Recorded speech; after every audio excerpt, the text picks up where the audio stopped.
reviewing that show. We here review that show. And if we think we can, then we can still view that show. All the people be trying to view like us, but you know they can. It's Marty, and that's it. Review that show, bitch! I got so lazy, bro. I started, I found the right mix, like the calorie count, and I just started eating the same fucking thing every day. I mean, I was like, I'm not counting these fucking calories. Dude, I'm not gonna venture off this shit too. That's the smart move, though. Honestly, that's the smart move to me. If you can do that, though, dog, that shit ain't fun. But yeah, if you can do it, man. I'm saying the only way I would be able to do it is if I just ate this. Like, if once I found, okay, this is the amount of calories I'm supposed to be taking in every day. I would just be eating the same thing every day and ad nauseum until I saw the results I wanted. Right, exactly. Honestly, son, because there's no way. There's no way I can know. There's no way I can fucking know, son. No, there's no way I could just guess it either, dog. Nigga, that is so right. You hear me? So it's like, but I mean, more props to D-Mac. D-Mac doing that. He counting every meal. He counting every calorie. Me, I just know every day I need to be taking in this protein powders. I know every day. The only type of shit I be eating is freaking chicken breast. Got crazy protein. Word. Tuna got crazy protein, dog. Word. That's the thing too. I've been looking up where it's crazy protein because I'm really watching and making sure I'm taking a lot of protein. Feel me? So that's why I be at with it. How much protein am I taking? All right, let me eat more of this. All right, let me eat more of this. Let me eat. I've been eating a fucking lot. My thing was like, how can I eat the least amount of calories and still burn the most in the gym? And it was like once I found that balance too. And then I used to do this like energy powder stuff that I used to get from GNC. With the pre-workout? Yeah, pre-workout. Yeah. Oh man, that shit used to be terrible. They don't tend to taste good. Never. And like the dude sold me on it because I told him, look, I'm real big about this taste. If it tastes shitty, I know I'm not gonna use it. I won't waste my money. He's like, nah, man. Here, you want this fruit punch mix here or whatever? Now, granted, it's better than most. Yeah. But at the end of the day, it's still fucking fruity, messy powder that you shaking up in fucking water. You got it down. And it's like, it's not gonna taste good. You just gotta finish it. You just gotta down that shit. And not think about it. Now, the beauty of most of the freaking protein shakes is they actually, well, the ones I found actually do taste good as long as you mix them with milk. Word, okay. See, I can't do milk, but I know like if you can You can't do almond milk? You can't do any version of a milk. I don't like the taste of almond milk. I have tried it. I'm not a fan. Well, did you drink it straight? Mm-hmm. See. Oh, you're not supposed to drink it straight? No. I mean, I don't like milk, period. I don't like milk at all. I'm not a milk person. Okay. But I always growing up like chocolate milk and strawberry milk, the flavored milks. You know what I mean? I could drink that. Right. I couldn't drink straight white milk. So what I've been getting, I get the chocolate almond milk and I got the chocolate protein powder, mix them bitches up, and I got pretty good tasting actual milkshake. Like it really tastes like a milkshake. I could down that shit. That's my I could do that. But those pre-workouts are horrible. Yeah, not a fan. But they do the trick though. Like that's one thing I can't deny about them. They do the trick until you freaking down. Yeah, they do the trick until you freaking get in your routine. Because once it becomes a routine, you don't really even need it. Right, true. Like I mean, you can still use it. Like, cause I used to do pre-workouts every time I went, and now I haven't done a pre-workout in probably a month. How long have you been at it now? Need the fucking pre-workout, nigga. Like I was like, I can't go unless I do the pre-workout, bitch. Me too. I used to like that was one point where I was like, if I don't eat the right thing right before the workout, nigga, I used to have like this. Oh man, I was real crazy about it. Like anal, like it's really. It was like I needed my egg whites, my apple, and my turkey bacon. Yep. Oh, dude. I'm on my egg. Well, I don't do all the way white because I learned that there's nutrition in the motherfucking yellow. Oh, in the yolk, yeah. Because oftentimes they say fuck the yolk because there's so much cholesterol. Mm-hmm. But I was looking up that there's actually nutrients in the yellow that you could use that you need. Okay. So what I do is mostly white. Mostly white. Like I said, let's say if I got 4 eggs, it'd be like 3 whites and 1 yolk. And 1 hour allow the yolk to happen. And it actually tastes better too. So you take the real egg and just like Yoke it out, nigga? Yeah. I'm hardcore, dog. What? Cause the whites, man, dog. You can buy a carton of eggs for $1.50. Oh, and the whites are like $5, $4 and shit, you're right. nigga. You're like, absolutely right. Fuck that. But I'm then, not gonna lie to you. And I used to get mad, at myself at the fact of, damn, man, I'm going through a lot of eggs just taking these whites out. But but now that I throw in, a little yellow with the whites, it's not as bad and it tastes better. It's just an easier situation to be situated, my nigga. Now that you mention it, man, I think I might even, because my whole goal this past week was to sign up for a gym and never made it to the gym. Mm-hmm. Never made it to sign up. And I'm like, yeah, this is gonna be very indicative when I do sign up. But like that was my whole thing. But like now that you mention it, like kind of mixing some 3 like egg whites in 1 yolk, I'm like, that actually sounds pretty damn good. Dog, it's much like, better. I might have to try that. Because the whites are weird. I might add that to the when you process. just eat only the whites, eating only the whites is weird, man. It is at first. Because like the thing is, first my ass, that shit dude, weird, G. I don't know. I guess I got used to it, bro. Cause like I would, I don't know. I guess it was real simple, like little Tony Satcher, just a little bit, sprinkling it for a little bit of flavor. Yeah, give And, it some flavor, but the and texture's still not the same. Yeah, no, it's not. It is not. That's Because like in my head, I'm like, bro, like you know, if you make an egg or whatever, you scramble this to turn into a cooking show. Like you scramble, like this is healthy eating with the Martys. With the Martys. But like when you crack the egg in the skillet and kind of scramble it in there, there's a little bit of white, there's a little bit of yolk mixed in, and it's nice and juicy. Like it's in the best possible way, in my opinion, right? Mm-hmm. But like you think that it's like, oh, the yolk, not the yolk, the white is what's really dope here. No, the white is the thing that has absolutely no fucking flavor whatsoever. None. And then, like when you remove the yolk from it, you're like, oh shit. It want to be cooked without the yolk. Yes, I know. Yes, It seems depressed. Like, it's like, man. Even when you cooking it, it's a different thing going on. It's like, why are you even cooking me? Bro, one time I saw Terrell Owens on one of his reality shows way back in the day make egg whites and something else. And I was like, oh shit, his egg whites look depressed too. I thought it was just me. Egg whites suck, man. That's why I thought it was the jackpot when I read that, saying, no, do not just completely say fuck the yolk. And then on the top of the fact of everyone's doing different things. Like D-Mac is currently trying to shred fat and just build his body because he already has a build. He's just trying to get cut. Right. I'm already kind of cut. Yeah. I need weight. Oh, you feel me? So sometimes for me. Oh, you trying to get bigger than you are? Hell yeah. Okay. Damn. All right. Fair. Yeah, I think I got some body dysmorphia shit going on because it's funny that you asked me that question like that because I see my change in pictures. Mm-hmm. That's my take so many, honestly.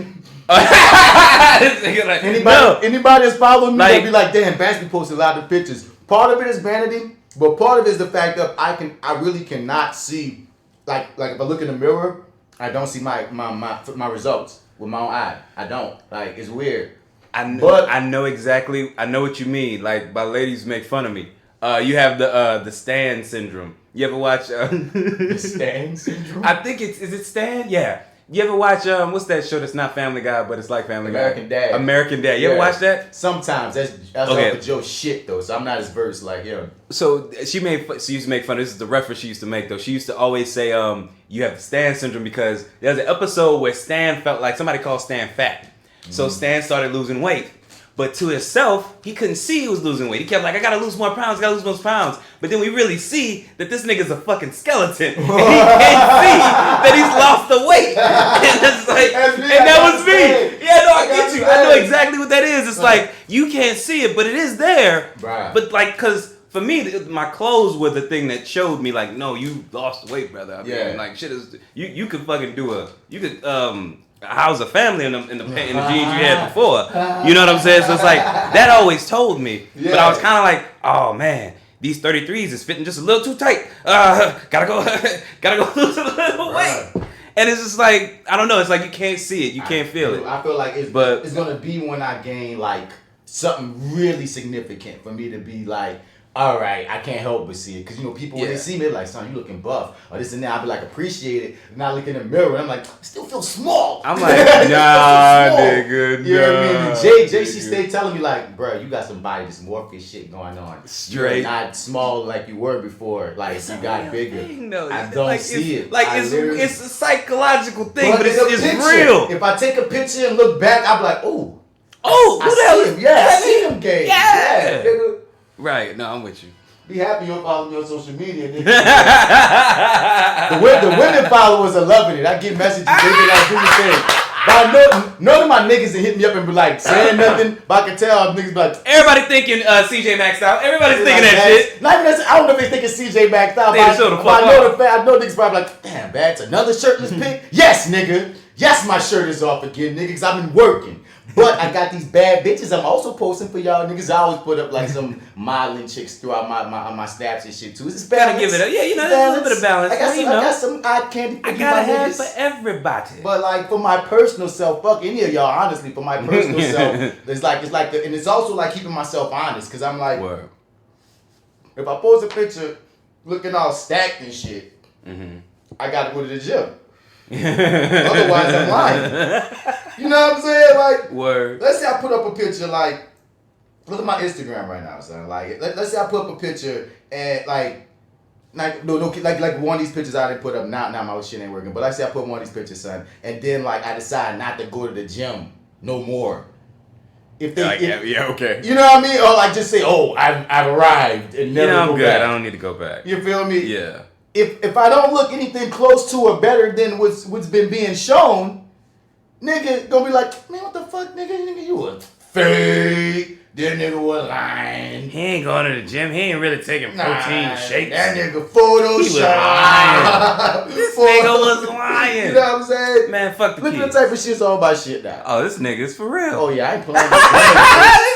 I ain't playing this game, bitch. Oh, he put the old school here. Be like, for real though. CJ I can't have no shit like this on my pictures, and then I go back to the before picture the next time you see me in person. Like, damn, this nigga put a little weight on him. Oh, this nigga done lost all that muscle. This nigga, he scrawny nigga Bats again. Shake Shack ass nigga, man. So look at this nigga. It keeps me honest. It keeps me like re-inspired to be like, all right, this is what I'm throwing out here. I gotta keep it up. It's like it's like competing with myself. That's what it really becomes. It's like competing with myself to be on it. And like a lot of people hit me up and been like, inspired on some shit and got them. Some people be asking me like, now certain things people ask me, I get confused. They be asking me like, what's your regimen, man? What's your meal plan? I'm trying to and I'm like, son, look, like I'm not the nigga.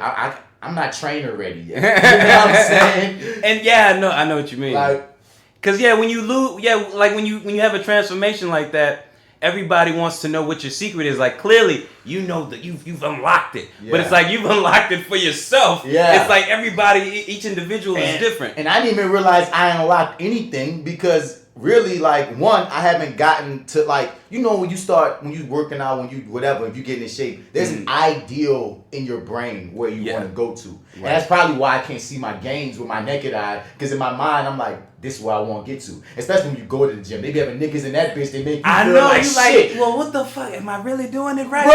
Okay, so here's my thing. Am I doing it right? Bro, there's a point where, so I'll just say from a nigga just like recording every week, like in my head I was thinking, damn, nigga, you need to get to the gym. And then like all y'all niggas started going, I was like, damn, you really need to get to the gym. Then you CJ maxed out, and I'm like, damn, nigga, you really need to get to the gym. And see, I wasn't even paying attention to the Instagram, so I didn't even know the transformation happening there. But I'm just like, I thought I was like, you're not really digging yourself. And then like Arrogant Observer said it. Yeah, I gotta get to the gym. I mean, goddamn, all these niggas is working out. I was like, oh shit, okay, I'm not tripping. Oh no, I'm not tripping. But here go the extra sauce. Here go the sauce that got me as another inspiration, because you get to a point where, you know what I mean, now I gotta really stick with it. Mm-hmm. Lawrence been going to his boxing gym in Metairie, G. Arrogant Observer, Black Actopedia, been in the boxing gym tagging us when he go. And I'm like, well, fuck. Lawrence in the boxing gym, bitch, I can't be falling off because Lawrence take me in the boxing gym because this is the type of shit that'll happen. You be doing your thing, then let's say you fall off. Let's say I fall off for a month. I try to get up in that bitch with Lawrence, and Lawrence be like, nigga, what's going on with you, nigga? You know what I mean? Boxing my ass the fuck up, like, you're... Let me tell you something. I did that. I went to that gym. We're supposed to be shooting for whenever we, I guess, close it. But anyway, went there once. Oh, nigga. I know, because boxing training is the hardest training you could do besides military shit. They had me feeling like a chucklehead, dog. They're like throw the hook, and then do these fucking kick push-ups and spread your arms and all this shit. And I'm just like, oh wait, y'all didn't tell me all this. I didn't know I was getting into this. And she's like, oh no, it's okay, just do it at your own pace. Similar shit happened to me just now recently with Devin. Because when I first started working out, I was doing cardio every day to warm myself up. And that's another reason I probably got good too, because cardio knock off fat. And then I stopped doing cardio because one of my main things is I'm trying to gain muscle. Right. And as a nigga with a high metabolism, if I cardio all the time, I'm gonna just be getting cut as a motherfucker, but not getting no real gains. Yeah. So it's like I'll be able to balance that shit. You hear me? Meanwhile, both Joe, especially Alpha Joe and D, they trying to lose fat. So, they do cardio more than I do. Now, I used to be lapping them niggas because I already was like, I'm already smaller. And I was doing, even when they weren't doing cardio, if you doing cardio every day, I'm running a mile a day. You know what I mean? That was like nothing. You know what I mean? To a degree. So they'll try to, when we'll be doing cardio together, they looking at me like, damn, Bash, you just ran full speed that entire mile. We just took breaks in between, nigga. What the fuck you on? Walking. And I'm like, it's the consistency of it. And I think it's my point too of that's the cold consistency more so than anything else. There's no secret. It's being consistent. But anyway, I stopped. Don't give up. The first day's gonna suck. Oh, on the first week first 2 weeks are awful. You get past your first 2 weeks and you keep going. It's never great because that's another thing. I don't like working out, honestly, but I like results, so I'm sticking with it. You know what I mean? I call it penance. I think I said this on the podcast before. I feel like my whole workout journey is real. I'm going to get back to that. But, so, I haven't been doing any cardio, maybe the lightest of cardio for the last month. Meanwhile, Devin for the past few months has been doing P90X every Tuesday, yoga every Thursday. For the last month, Jordan joined him with the P90X on Tuesday for the cardio and shit, just to get their shit together. They do it every Tuesday. So I finally said, all right, so this, because I started feeling guilty because I'm like, even because I think you should still do cardio. That's the reason why I want to re-implement cardio because I want to also be tight. I want a tight fucking body, you know what I mean? My shit ain't as tight as I want it to be, and I think cardio will get that tightness to shed off that extraness. So that's what made me go, okay, let me go at least once a week with them niggas, see what's going on with this P90X shit. They do this 45-minute P90X session, my nigga. And when I say, dog, we did that shit on Tuesday. We recording this shit right now on Thursday night, and all my lower body still hurts. The bottom of my feet hurt. I've never felt pain in the bottom of my feet, nigga. That P90X shit, you talk about a chucklehead. And once again, I'm the nigga, beforehand when we run this shit, they looking at me like, damn, Bats. Nigga. Because they you know what I mean, they had to take minor breaks. Do it at your own pace. That's basically what humbled, nigga. Talk about humbling. Word. I was humbled because both of them made it to the end. Now, of course, they took little breaks too because that P90X shit hard as fuck. But the thing is, they've been doing this shit for weeks, so they're used to the shit. I ain't never done it, so I went up in that bitch trying to, get it in. Flex. Nigga, 2/3 way in, I'm like, okay, y'all got this. I'm good. On top, and there's also something that makes it harder not knowing when it's going to be over. Oh. So that's a mental thing because I know okay, if I'm on a treadmill and I'm running, one thing that keeps me going is, all right, I'm trying to hit this mile. So it's once it hits this, it's almost like your body good because I'm trying to hit this. Yeah. When you go into a workout blind, they say we about to do this whole session and you don't know what the last exercise is. You don't know because is there something that you can do in your brain where you know you have just 4 exercises left versus infinity? When it feels like infinity, you're more liable to be like, man, fuck this shit. I don't know what you're doing. Yeah. But when you know, okay, I just got 4 more. Push. Good. Come on. So I feel like in the future I'll be good, but nigga, it's a fucking thing. It's like I say, this whole thing's a journey, and that thing, that P90X, like you said, going to your first boxing workout, nigga. Yeah. Nigga. Nigga, that's what I'm like. I thought when Lawrence he go to a boxing gym, I'm like, oh, he's going hardcore. Yeah, we were supposed to go, man. I just I partied hard and did not wake up in time. But he's an early bird. He was an early bird that day. Oh, so when does he go? It was a Saturday morning when we were supposed to go, but like, you know, it was party weekend, man. I didn't have nowhere to be. Yeah, baby, you know, so fucking right. So it was, you know, I didn't make it. But I'm proud that Lawrence, you know, took them first steps to jump in there, man. Fucking right now, man. I need that. So I feel like I'm the last straggler. So I'm gonna get on in. And I'm letting you know, son. Yeah. Anytime if you sign up with Planet Fitness, anytime you want to go, cause I'm got a That's car. what I think I'm doing. So anytime you want to go, just hit me. I'm like, let's go. All right, let's go. Cause do that. That's another thing too. I don't say no. That's the plan. I don't say no. Like, okay. If anybody would be like, let's work out, I say yes. Always. Okay. That's my kick. Even if I don't feel like it, because you're supposed to go when you don't feel like it. Yeah. That's the days you push. I ain't talking about you being exhausted and you can't even maneuver. I'm saying, like, let's say we sitting on our asses and we just watching TV. Yeah. And then let's say Lawrence be like, hey, you want to go to the gym? Bitch, say yes. Just say yes. When you get there, you're going to feel better after the fact. Now, when you're doing it, you're going to hate yourself. Yeah. But when you're done, your body going to be like, well, that's one check in the positive. Yeah. The win column. I always feel better. Yeah, no, I always feel better when I work out, but it's like just getting to that whole process. For me, I feel like I want to do it, but then also too, it's a commitment about the food. Like we talked about that. Mm-hmm. That has to, like, I gotta mentally say this is what you're gonna do. You have to. Otherwise, you're wasting your time. Yeah, it's like you can work out. Well, the thing is, well, you're not doing it. You're maintaining basically. Yeah, I'm gonna put it like this: if you work out and still eat bad, it's still better than not working out, but it's not achieving really goals. It's not. You're not gonna hit goals. Yeah. Once again, like I cut out sugar. Like I don't eat. That's the weirdest thing I can. I don't even eat candy anymore, son.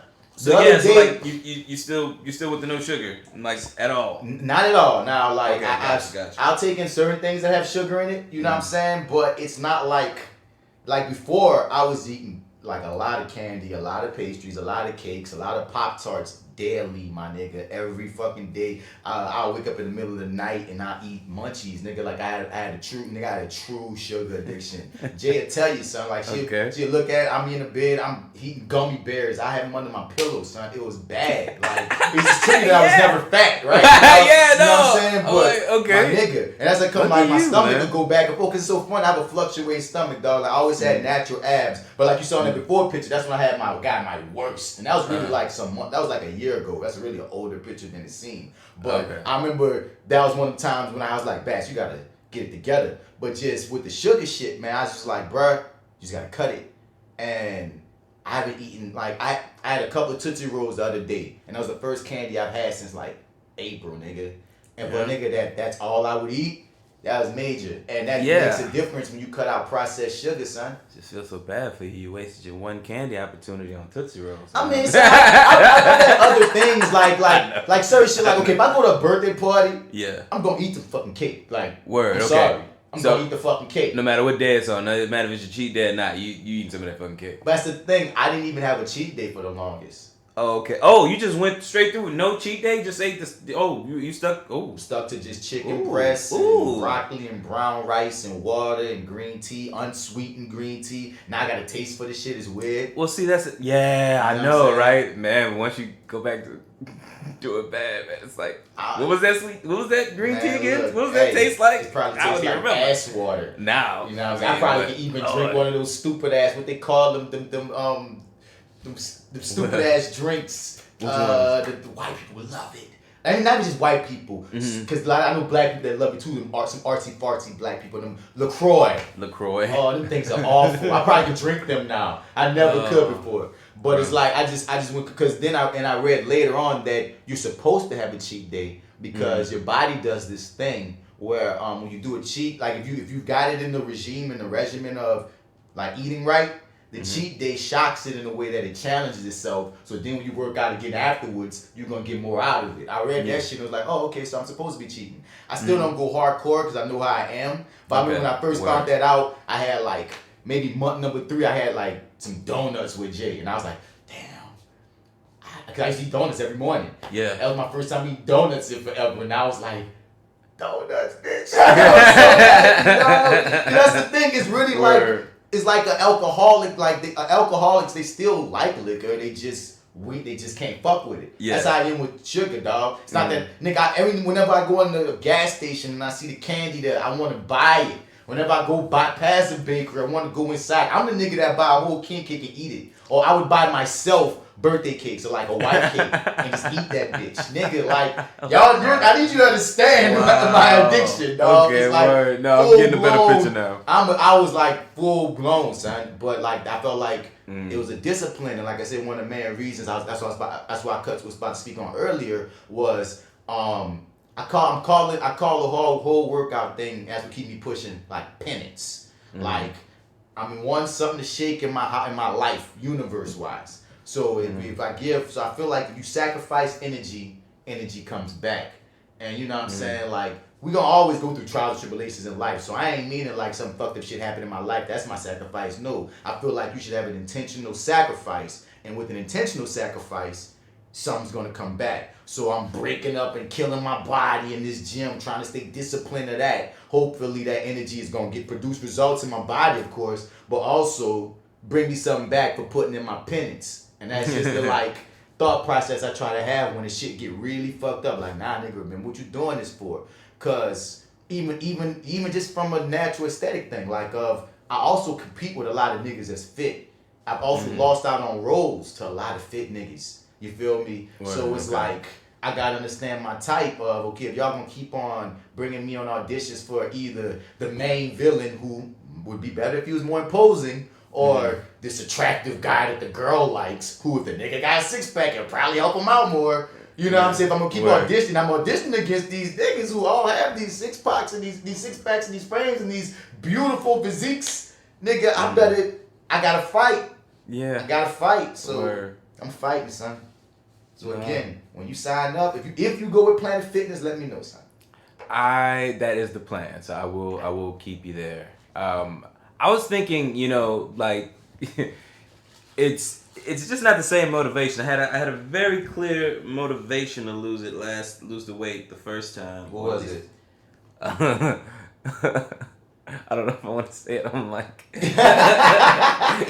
it. I don't want to tease people. I already mentioned it, so fuck it. So when I got divorced, I felt very unattractive. Yeah. But I was like 262. Oh, you gained some weight, my nigga. Oh, nigga, I was 260 something, my nigga. I'm looking at you. What confusing? What? Nigga, motherfucker. I was 300 pounds. I was a big boy, nigga. Lord, somebody should have knocked the sandwich out of my hand. No, that's what marriage really does. Was that happy weight or depressed weight? You went to divorce, so it sounds like depressed weight. It was a little bit. I think it was a little bit of depressed weight, but too. And I just was like, I don't know. When we split, the thing is, the weird thing is, because it also worked in reverse, because I didn't see how huge I was until we split, and I started evaluating myself in a different way. It was sort of like we split. Out, bitch. I gotta come out with some single eyes. And can this body get the bitches? Yeah, exactly. I was like, hell no, nigga. I wish I had 4 thumbs so I could tell you. Fuck no. You know what I'm saying? I mean, like, that's like, I'm not playing, nigga. I was looking at myself through different eyes. I was like, because my aunt for years would call me fat. And just deliberately to my face, I'd be like, deliberately to my face, nigga, like on the phone, like, you just don't look like you used to look, boy. You're just so big. And she would say that shit like for real, nigga. And I would always be like, nah, it would just roll off, nigga. I'd be like, nah, nigga, you ain't that big, nigga. Nah, fuck it, nigga, whatever. Nigga, when we split, nigga, I was like, I had to go to her and tell her, I see it now. Like, with my hat in hand, just, I see it now. I am so sorry. And boy, after that, I was like, oh, man, we got to get back in the fucking weight. Yes. And I was like, yeah, we got to get this shit off. And sure enough, that was the motivation, and for the most part, I mean, a little bit of it's back, baby, but for the, you ain't no fucking 260. I'm not 260, yeah, definitely. I'm not 260. That is a number for that ass, and then you're short, so it only looks more. You know what I'm saying? Like, when you're a little taller, you can get away with being bigger because you just look imposing. Yeah, even Lawrence looks like a nigga. Like Lawrence a nice person, but he big. Might be a bouncer. He can fuck you up, like, and if once he trims some of that boy Lawrence, it look like he can fuck you up for real. That's the thing, man. man. He got height with it, nigga. You short. Exactly. You can't just be short and fat. You can't be short and fat. Exactly. Didn't see it, man. I didn't see it, but it's like that particular motivation isn't there. Find something similar to get you back in that thing. I need something to kind of keep me going, man. Like that was like, nigga, that was like revenge. You know what I'm saying? I was like, there wasn't no stopping me, nigga. You know? That was revenge, my nigga. No. I mean, no, there was no stopping me, dog. Like at that point, this bitch gonna know that she fucked up. And then that was me too. It's just me. I only had to worry about my meals, and then like now when you kind of do it when you're with somebody, they kind of have to be on some sort of meal plan that's similar, or else it's always gonna clash. See if your girl will do it with you then. Yeah, I think she would. It's like, but somebody's got to be the disciplined one because she'll be the one that'll cheat, and I'll be like, yeah, you know what, I want to cheat too. Let's do it. And it's like somebody's got to be the disciplined one. That's the problem with fat girl Nola, and she even like when I know I took like 3 cheat days fucking around with her when I decided to finally cheat because you know she go to all these places as this food blogger and shit. Yeah. You heard me? And she's a food blogger because she's be wanting to eat every motherfucking thing. I don't like, and she the most working out she runs sometimes. You know what I'm saying? She runs sometimes. She used to do the stripper pole classes, the pole dancing classes. She used to she'll do things to stay active and shit. But for the most part, her body's just how it is. And I'm just like, Mom. No, she said that to me. She said, I feel so bad because the past few nights we just been going eating sweet shit late. And it's because my fat ass. And I was like, you right. You're fucking right. Because like that time I went to the bakery, then like maybe the very next night she's like, I have a crave for some ice cream. Let's go to fucking they got a spot Insanity some cookie spot that we wound up going to that sell ice cream, that sell cookies, and it's like they don't close till like 2 in the fucking 3 in the morning. Whoa. It's around Tulane and shit because it's really popular other places, but it finally came here. I can't think of the name of it. Insanity something with cookies. Something. Okay. Some shit. Gotta ask her. But like, yeah, and I was feeling so bad because it's really easy to fall back down that slope if you ain't watching yourself. Yeah. I think too, like being back here was a shift too, cause like most of the weight loss kind of happened in Pensacola. Nigga, you was living in Pensacola? Mm-hmm. For a little bit, and then moving back here was kind of like, ain't no way I'm gonna be fat in Florida. I mean, yeah. Right? It's a little easier. It's a little easier. But don't get me wrong, they got some good stuff down there. It's not like here at all, but I'm just saying, aesthetic wise, like our homie Chris Robbie from Miami.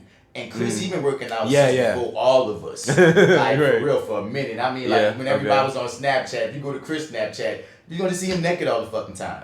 And, like, I used to be like that. Like, Chris used to be goals in my mind, like, damn, I want to get, like, fit like Chris. But you talk to Chris, and he'll be like, man, I'm not sexy enough, man. I'm not there yet. Same shit we talking about earlier. Come to think of it. But it was that on top of the fact of he from Miami.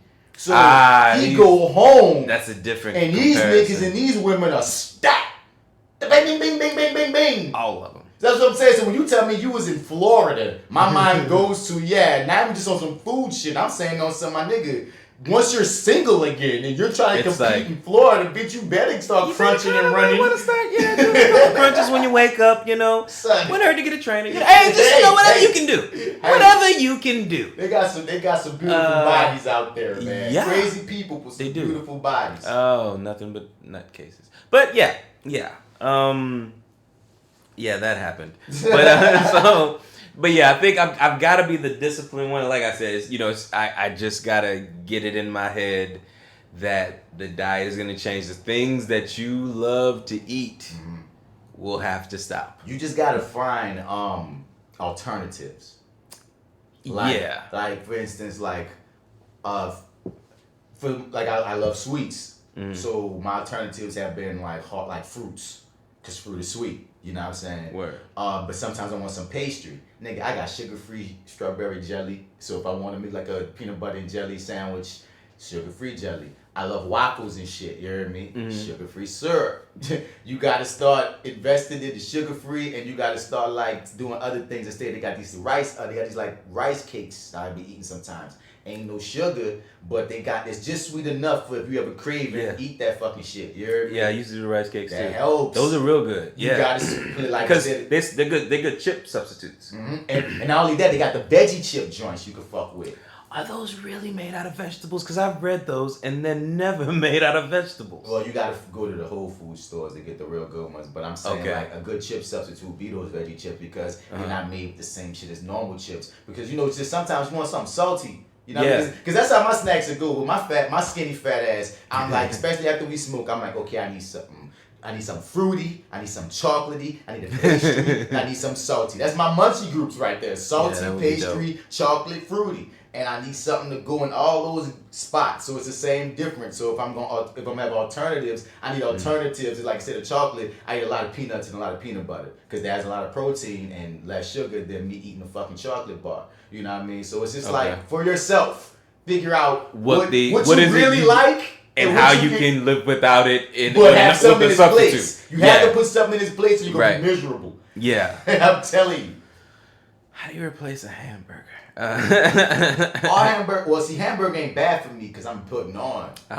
You know what I mean? And you get lean ground beef, and you just, you know what I mean? Yeah, it's lean ground beef, and you gotta bake that bitch. Yeah, that shit's awful. Now, see, my biggest cheat would be hamburgers. I eat a normal hamburger. Fuck that dumb shit. Oh, word. And French fries my favorite food. I know. I love French fries. Dude, I went 6 months without French fries one time. Yeah, I just started going back to French fries hard. Funny enough, this past week. Yeah. I've eaten French fries. I know I shouldn't. And the thing is, I mean, you can do baked fries, but they suck. I don't give a fuck what anyone tells me. Jay loves them. Fuck that. I mean, they're good. Man, no, fuck that. French fries are meant to be fried yes, nigga. They are. And I mean, absolutely. So if you want to talk cheating, cheating. That's also another reason why I was feeling guilty about the cardio. Because I know, damn, I'm eating French fries every day. Bitch, you better get the running on the pictures ain't gonna match your physique, nigga. So, like, yeah, dog, you will get guilty. You know what I mean? Like, looking at your Instagram here, and you are not the pack. Yeah, the checks don't match. Checks don't match. Check has bounced. Check has bounced. You living off the angles, nigga. You being like Photoshop. So once again, like once you get in the routine, like me talking about being guilty, I would never been guilty about eating French fries before. Yeah. You can't do no fast foods. Yeah, I know. You gotta cut it out. I know. It's not real food. That's the hard part too. Like, cause I do that. It's only hard because it's convenient. Pretty much so much. Yeah, it's convenient.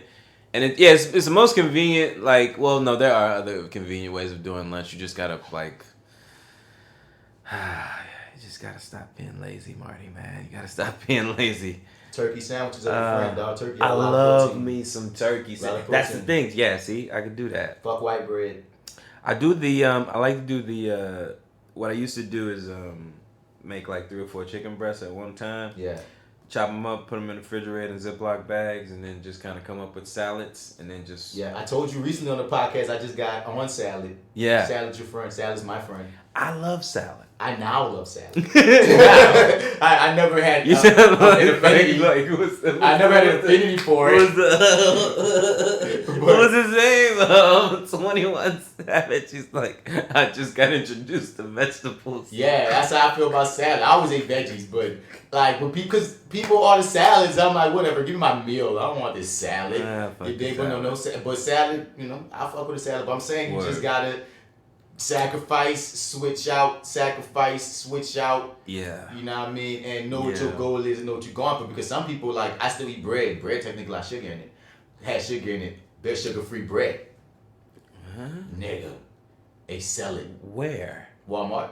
Walmart sells it? Walmart has sugar-free wheat bread. That's what I've been getting lately. Only reason I got it now, I got regular wheat bread right now because I have to make a run. And that's right. You got to switch back to wheat fucking bread. Yeah, fuck white bread. Really, some people say fuck bread altogether and just build them tortillas because, you know, that's really way better. But really? Again, yeah, but again, since I'm trying to gain, I get where I fitness, so I haven't thrown away carbs. But, yeah, you're not right. Yeah, you don't have to think like that. Yeah, I don't know. My thing is intake. I've done Five Guys, which not everybody likes Five Guys, but I dig them. They do a salad wrapped burger, which I feel like may cut a little bit of the calorie, or may kind of do everything I want. It'll be really hard to go in there and not get fries, but you know what? Actually, I wouldn't be able to do that anyway because there's no more fast food there. No fast food. No fast food. You gotta go cook. So boom. You gotta go cook and bring shit. You better wrap the thing in salad yourself. Eat a lot of tuna, bitch. You got a lot of protein in that, by the way. But yeah, bro. Oh man, that that life doesn't seem fun when you're living the fried life. It's not, but again, I'm living the fried life, baby. When you get some results, or when the first motherfucker be like, then you gonna be like, well, looks like I'm not eating any more fast food. Right. This conversation, no more sugar. This conversation right here just made me say I'm going to have to freaking do baked fries now. I'm going back to baked fries. Yo, definitely, man. I'm telling you, I know it's not the same. And they take longer. I know. But they're not that bad. No, fuck that. Okay, no, you. What about air fryer? No, pause. You ever do air fry? One, you're right. They're not that bad. I don't hate them because the thing is because whenever I'm by a girl spot, that's all she does when she cooks for a kid, baked fries. And I be eating them when she give them to me. I can survive. Yeah. And that's what I'm keeping in my head. What the hell is air fry? And they make like air fryers now where you like you don't use any grease or anything. It just basically uses like, I don't know the technology I think exactly. The safest bet is not to do anything fried. Not to do anything fried at all. Yeah. They say it's healthier. Healthier than being oil fried. Yeah. But then if you say, okay, is it healthy? Is it healthy? Well, the thing is the result. I can tell you something's healthier. Yeah, right. Yeah, I bet it is. Well, the thing is the result is technically the taste at least is baked fries. Like that's what they come out tasting like. It's like, oh man, it's just like coming out of the fryer. No, it's more like coming out of the oven, a little bit better. Fries are not meant to be baked, but whatever. Bro. Yeah, they're not. I mean, you got to make your peace with it, though. Whatever, you know what I mean? Man. But hey guys, I promise you guys, this is not a health show. Yes, it is. Apparently, I don't know who told you it wasn't. Is this a new episode, or is this a? How many episodes have you watched? I've only watched 4. How many are there? 4. Oh, okay. Yes. Oh, that looks like that's the trailer of the whole season. Oh, okay. I was about to say. Yeah, this is the season trailer. Okay. What's up, y'all? Welcome to the Reviewing Dat Show. When this motherfucker to talk some WuTang, you heard me. This that actor guy, Mr. Bats, Martin Bats Bradford in the building, man. Yeah, we've been talking. And I'm gonna keep it on. I don't give a damn. That's right. You hear me? This is your favorite host here, Marty. Not 262 pounds. Mm-hmm. Not CJ maxed out, but you know what I'm saying? I'm way behind, and I'm gonna come catch up. Nigga, y'all had me joked out, dog. Y'all spent a segment of y'all podcast to tell your listeners that I'm the Grand Theft Auto CJ. San Andreas CJ when he goes to the goddamn hood gym. That's the thing. In later Grand Theft Autos, they had like real gyms. No, CJ went to the park. He went to the hood. And he did pull-ups in the fucking in the hood. If you do them enough times, he just pop up swole. You like, what the fuck? What just happened? How did he get those shoulders? Wait, where did his neck go? I don't know. You niggas been calling me CJ on they freaking podcast, and I'm like, y'all niggas. CJ maxed out, baby. We're gonna make it a hashtag. But like, it's gonna be a thing. Hey, my body just morphed your thanks. What? They gonna he's got the Stan syndrome. I swear. He's got the Stan syndrome, y'all. Y'all gotta look that shit up. It's funny as hell. Shit. When she finally showed me that shit, nigga, I laughed my ass off. I was like, yeah, that's probably what it was. That's probably exactly what it was. It's definitely what it was. Like even when I was just talking about how Chris used to always say that shit, and I used to be looking at Chris like, nigga, you are fit as hell. What are you talking about, nigga? You know what I'm saying? So it has to be a thing. Yeah, I mean, and then Stan Syndrome. Miami. Stan Syndrome. Stan Syndrome. But yeah, y'all, man, we had to talk WuTang and American Saga episodes 1 through 4. Yes. Before we get to that, anything been happening in the news?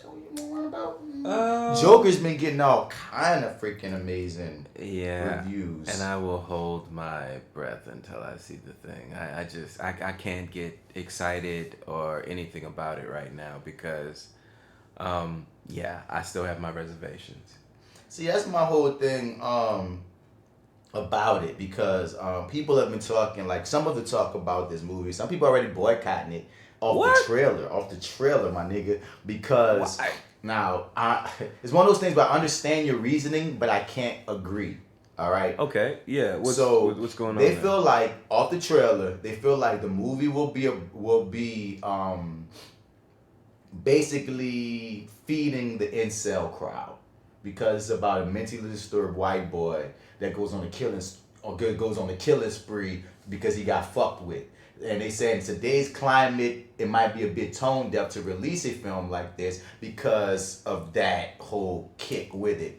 Okay. And I'm like, I can understand that valid point. From an educational perspective and still not fuck with it whatsoever. You know how many films exist about crazy white boys killing people?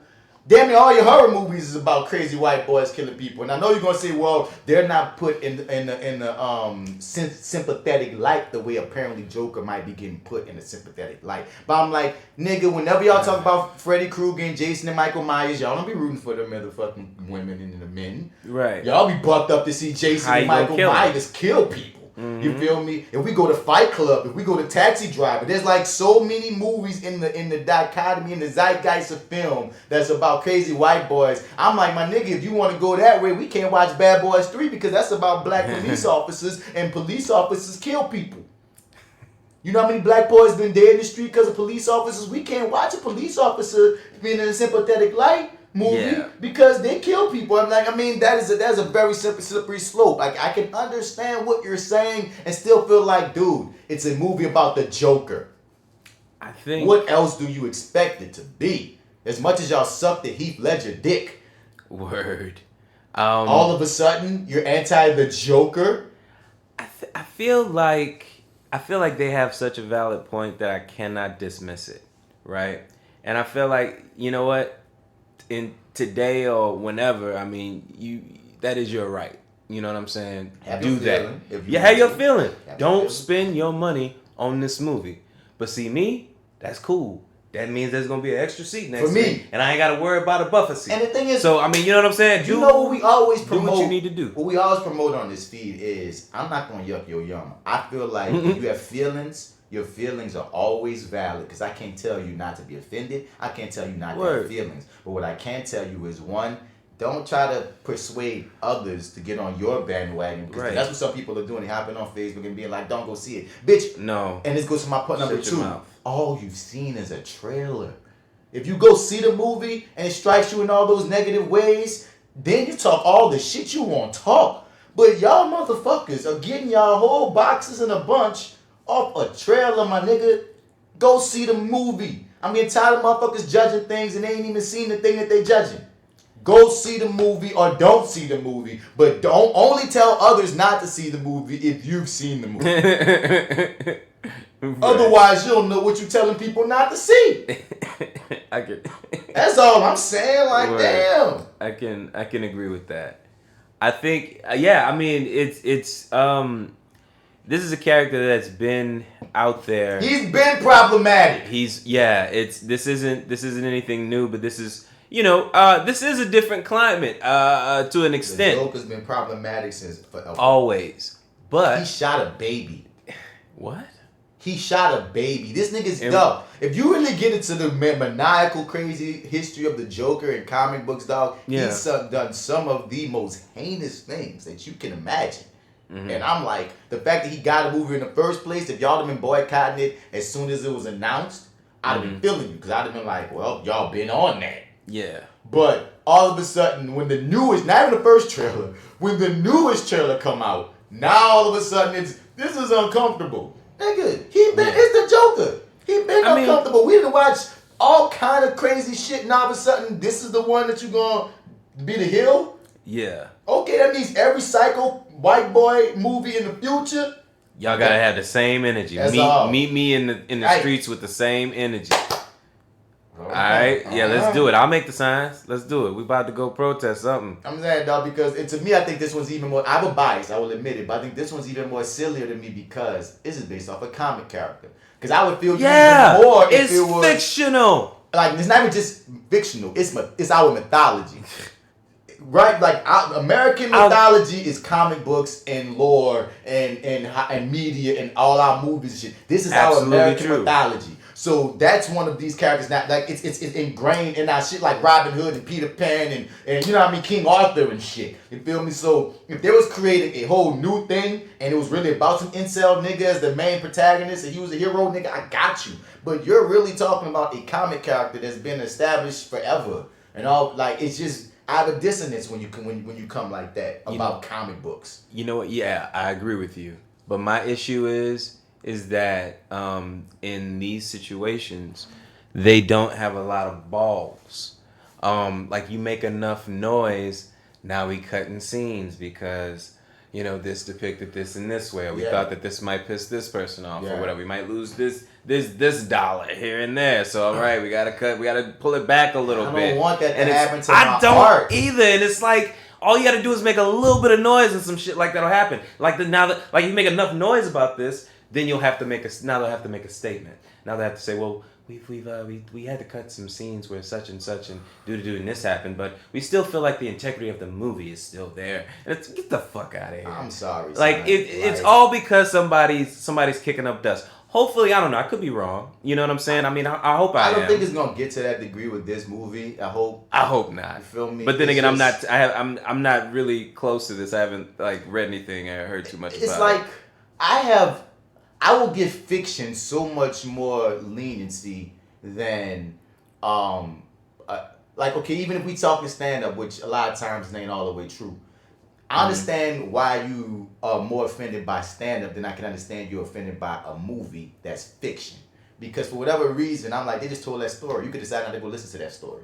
You know what I mean? You know what I mean? But that's different to me from somebody just stand up on stage and just mocking a motherfucker. You know what I mean? Those are two different things to me. Yeah. So it's just like, I'm not saying if there's a movie about a killer that only killed gay people or only killed black people, I would be for that movie coming out. But if it did come out, I also would be like, man, I ain't putting no money. If that's a story they want to tell, that's a story they want to tell. It being fictional would still have me have some kind of distance to it. It's like when they talk about video games. I could kill people all day on Grand Theft Auto. That's not going to necessarily make me a murderer. You know what I mean? I understand people with movies and shit, they might see something, be inspired. That's possible. But at the same time, it's not always probable because even still, 1 million people could see the same movie and not become killers. You know what I'm saying? Mm-hmm. It's just one of those things of, I just get so afraid when the terms of censorship start coming up because I don't know where you stop it. Because on one end, I want to be completely understanding of people and their feelings. But I also feel like as an artist, when that word censorship comes up, I always get this weird, like, zing in my body. Like, even though I understand with the comedians and how they feel like, I mean, I understand why people feel like, okay, don't punch down with your comedy because it's some fucked up shit while, like let's say, and I apologize to my audience for this. We didn't get into all the jokes we talked about the Chappelle shit. They really had political conversation. And I forgot to even shout out the Juicy Smollett, the Smollett joke. There's so many jokes that we didn't talk about because we're talking about that side of it so much. And I believe that side is important because the more I think about it, it is kind of messed up. While a certain group of people are fighting for you to take their humanity seriously, we're making a joke of them.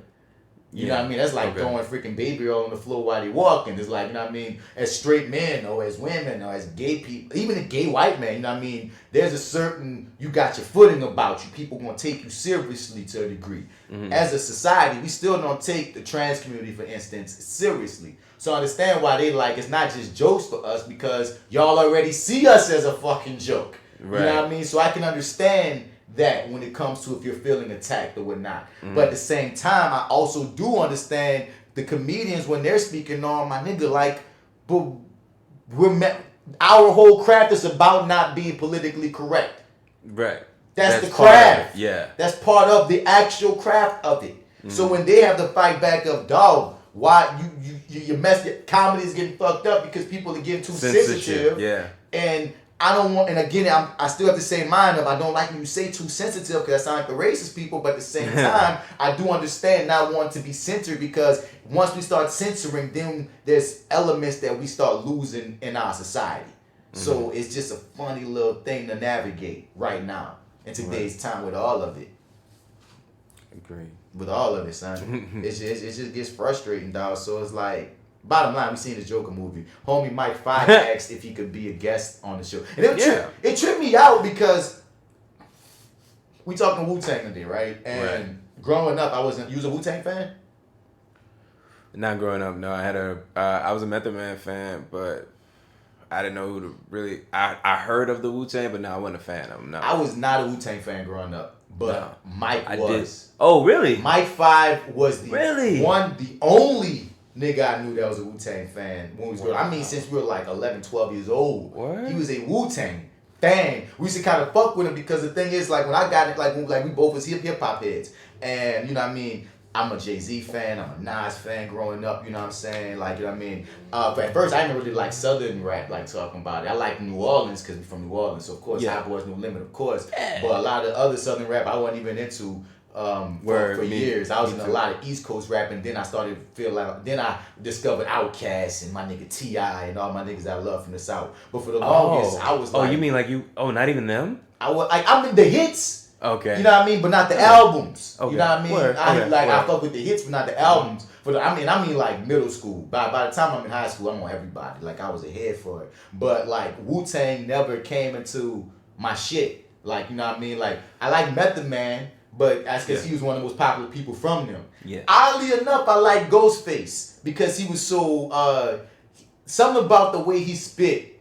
It was like poetry from a grimy nigga. You hear me? So it's like because Mike always played this shit and the beats was kind of weird to me. They were so New York. Yeah. So New York. It's like if you probably got an East Coast nigga from the 90s and made him come listen to some Soulja Slim or something like that. You know what I mean? You probably like, damn, this nigga New Orleans as fuck. Yeah. Like, so they was so New York in a weird way, turned me off. Cause I was like, y'all, so I don't know what the fuck y'all saying. Cause they got their own lingo too. You gotta fall into. I know what y'all saying. It's so extra. These beats is weird. It's not what I'm used to. Cause remember, if you look, I listen to Jigga. Jigga beats ain't WuTang, ain't RZA beats. You know what I mean? Yeah. You know, Volume 2 ain't different. 36 Chambers, my nigga. You know what I mean? So it was like Wu-Tang to me was an entire world. And anytime anything Wu-Tang would come up, I would defer to Mike. What they talking about? Mike, blah, blah, blah, blah, blah, blah, blah, blah, blah, blah. You feel me? So it was like, that's why I really wanted him on this episode, but he got kids and shit. But he said, he specifically asked to come on the Joker episode for some reason. I'm like, okay, of course we're gonna see Joker, and we're gonna review Joker, but I want you Wu-Tang ass connoisseur ass nigga to come on the Wu-Tang episode. I would love it if you did, because like when I was thinking about it, bro, I don't even know all the fucking members. I had to look this shit up. I was like, because I didn't know who's supposed to be who exactly. Oh, I knew the members because of him. Like you knew the members because of him? Only because of him. Because like I said, he was such a freaking fan that certain things rubbed off on me. You know what I mean? So certain things I like. Okay, cool. I can defer to you then. But only to a degree. Word. You know, and like I learned some of the other members based off of like, you know, I mean, like. Not this show has made me a Wu-Tang fan to the point now like I've been listening to their music now. You know what I mean? Way more. Yeah, I bought a disc and I cannot fucking find it for the life of me, man. But yeah, I bought like a Wu-Tang like greatest hits and like I remember bumping it and then I put it up somewhere. I was like, yeah, all right, I just want to make sure I don't lose this, and I fucking lost it.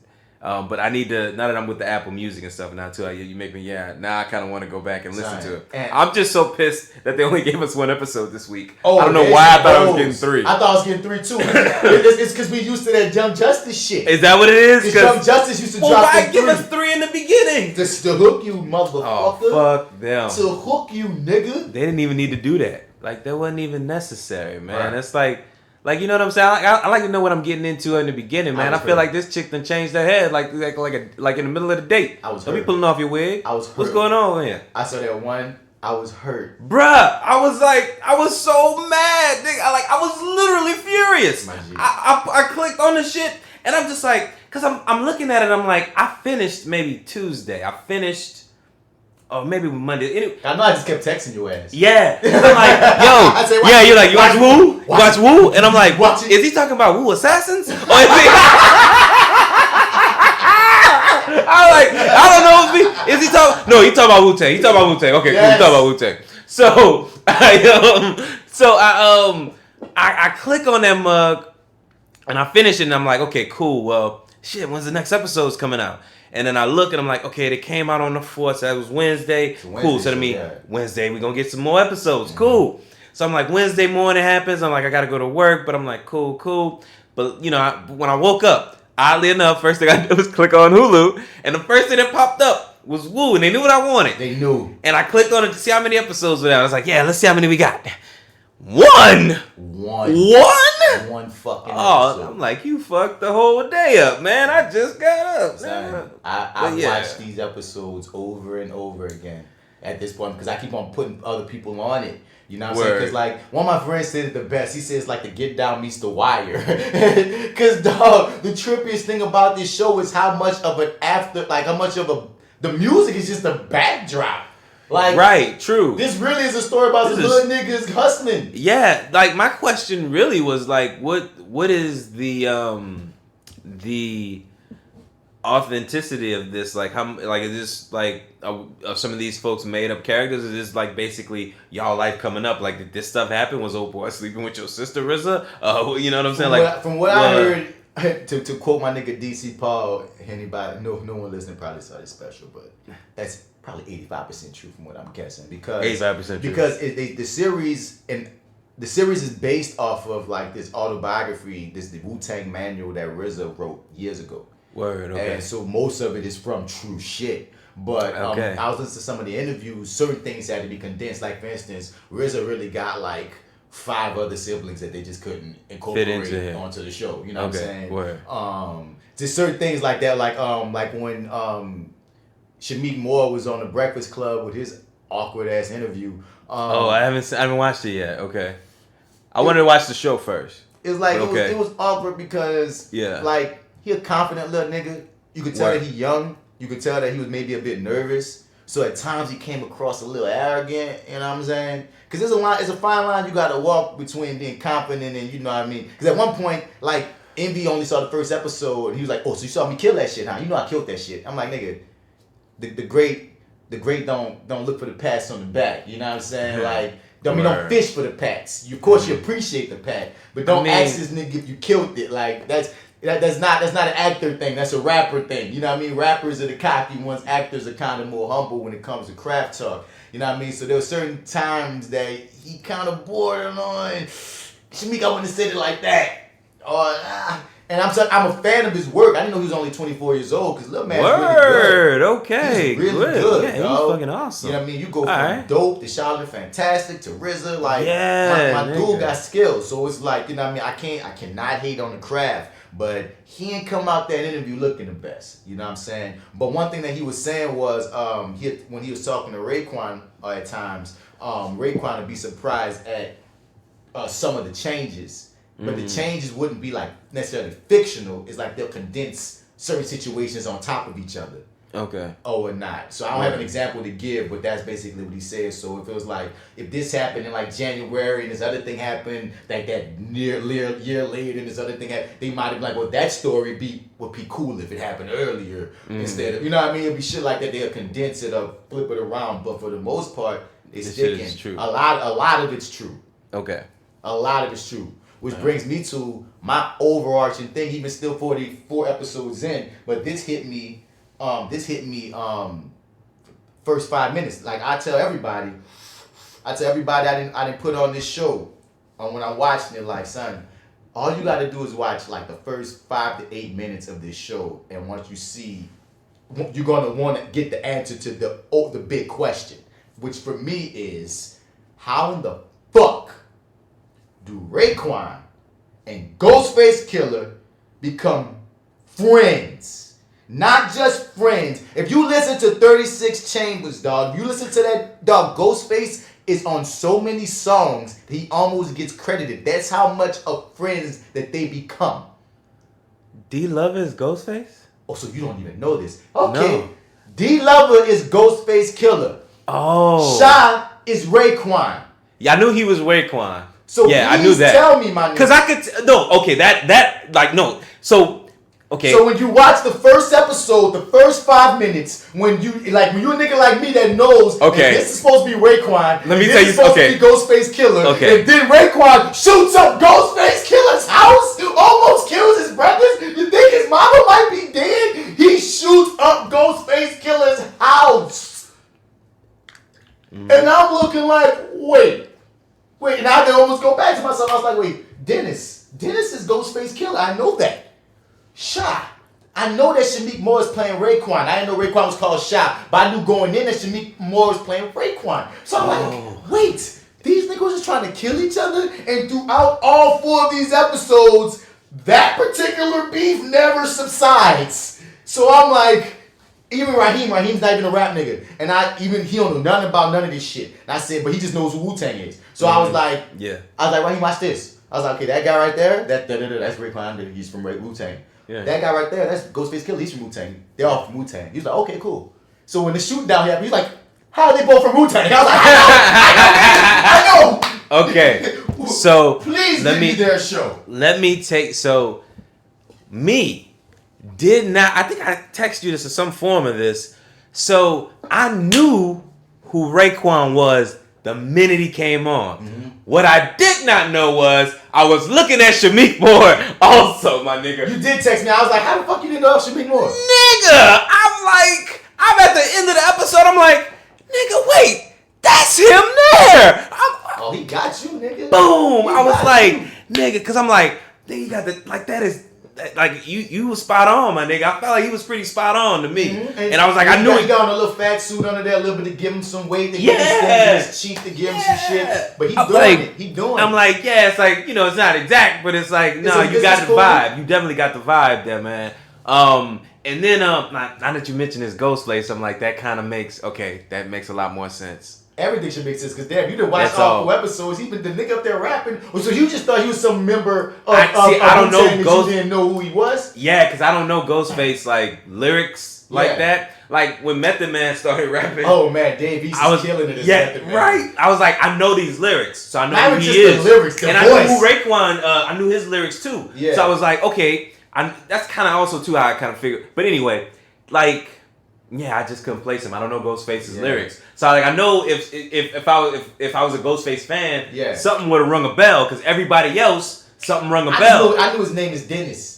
And one of his freaking nicknames is Tony Stark, Iron Man. So when he telling his little brothers about this is Tony Stark, blah blah blah, I was like, oh, y'all niggas ain't slick. All right, I see you, Ghostface, D-Lover. All right, I'm with it. Because once again, I'm not the biggest fan, so I don't know all the intricacies. Like I said, that's why we got to give Mike 5 here. Because when I went to talk to Mike 5, because Mike was like, I like Mike's show. So how he feels like, so I ain't been watching it because I want all the episodes and stuff. Because Mike, his whole deal is he like us to the degree that binge shit. I understand. You understand it? I was pissed only got one. Yeah, exactly. So he was like, nah, I need a good 6 to stack up, man. I'm a wait. But he's watched it now, because I kept on big up it. He couldn't help it. But when I'm talking to him, I'm like, dog, you got to see it, because I'm talking about the first 5 minutes with him. Yeah. And he already knew.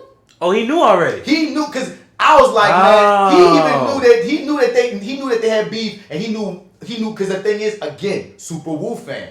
We got to get the Super Wu fan over here next time. Fucking right, when we talk about this again. We can't be sitting on Mike 5 like this. Come on, man. Most likely have to record like on a weekend or something for him. Like, you know what I mean? Alright, yeah, nah, we can make it work. But when we talking Wu. Word. But like, yeah, he knew. He's like, because I was like, he got this part, but I'm going to spoil it for you, because I have friends of mine, associates of mine on Facebook and shit, who was even talking about like how they knew that Ghostface and Raekwon had beef back in the day, but they didn't know them niggas was trying to kill each other. Whoa. So I just thought that, okay, that must be an average fan. Didn't know they were trying to kill each other. This might be new for most people. You feel me? Even DJ Envy said that on Breakfast Club. He even said he knew they had beef, and Mike knew.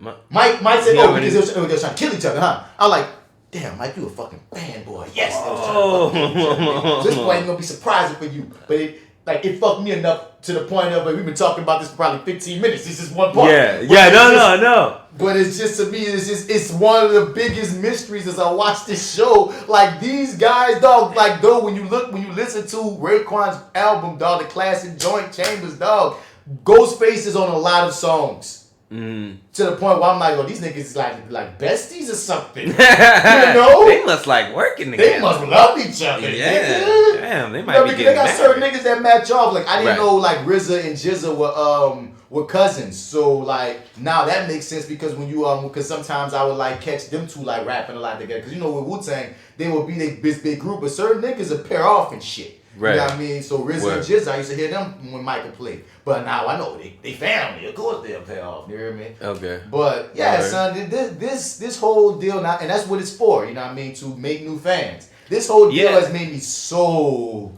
pulled in, and now I hear the music differently. Probably because I'm older. Yeah. That's what it was. I bought it like a couple years ago, man, and it definitely hit me differently. And it's like, well, shit. Y'all was fucking. I think y'all was on some shit. I should have, because there's a point in my life when I was snob hip hop fan. There was a point in my life where I was super open-minded. I love everything. I think if I would have started listening to Wu, if I'd have brought Wu into the recipe when I was way more open, because I heard it like I'm 12. This was so beyond me. And Mike always been an old nigga. Like, I remember meeting Mike, and Mike had a goatee before everybody. Mike just had this old nigga vibe. When you meet his dad, you know why. Because his dad, rest in peace, man, Big Dave was that nigga. But he was like this old, like, smooth pimp daddy ass nigga. Like, Mike Pops was like one of the smoothest old cats you ever meet. So, like, of course his son gonna be like a wise beyond his years ass nigga. So, like, it just was off-putting to me at 12. But I feel like at 16, 17, just bars. Because I had a different affinity for poetry because I was doing poetry at the time. You know what I mean? Okay. Because when I listen to Wu now, a lot of it is just poetry. Like, the way they use words, the way they use terms, the way that they just come at you, I was like, I feel stupid being in my 30s and just realizing their greatness. I always respected them from afar because everyone else respected them. And I'm like, you ain't gonna be seen as one of the greatest rap groups in hip hop history, all these platinum plaques, all these accolades, all these 5 stars, all this shit, and you not be cold. I just took it as it's just not my cup of tea. Right. I can respect something that's just not my cup. But now I'm sipping that fucking tea, son. Word. I you know, so I did my research, I think probably later on in the process of watching, because actually in the beginning it just sort of left like a mysterious tone to it, because I knew this was the group, but I didn't know who everybody was. And then also too, because like in my head I was like, well, Bobby, who are you? And then like, oh, you RZA, but I'm like, why you don't sound like him? But then I thought about it, I was like, well, maybe he probably, you don't want it to turn into like some sort of parody also, where it's like, you know, you're trying to imitate him. He sound close enough to me. He's got it. He's got it. You hear how he normally speaks. That'd be the telling thing when I watch actors in interviews. Okay. Oh yeah, he don't speak nothing like that. No, okay. It's like lighter and shit. He got it, because to me, he's stealing, like, he's holding the show up for me. Like he's subtly killing him and his brother, Divine Beast. Yeah. His brother's amazing. I know, little young Mel Jackson. Yeah.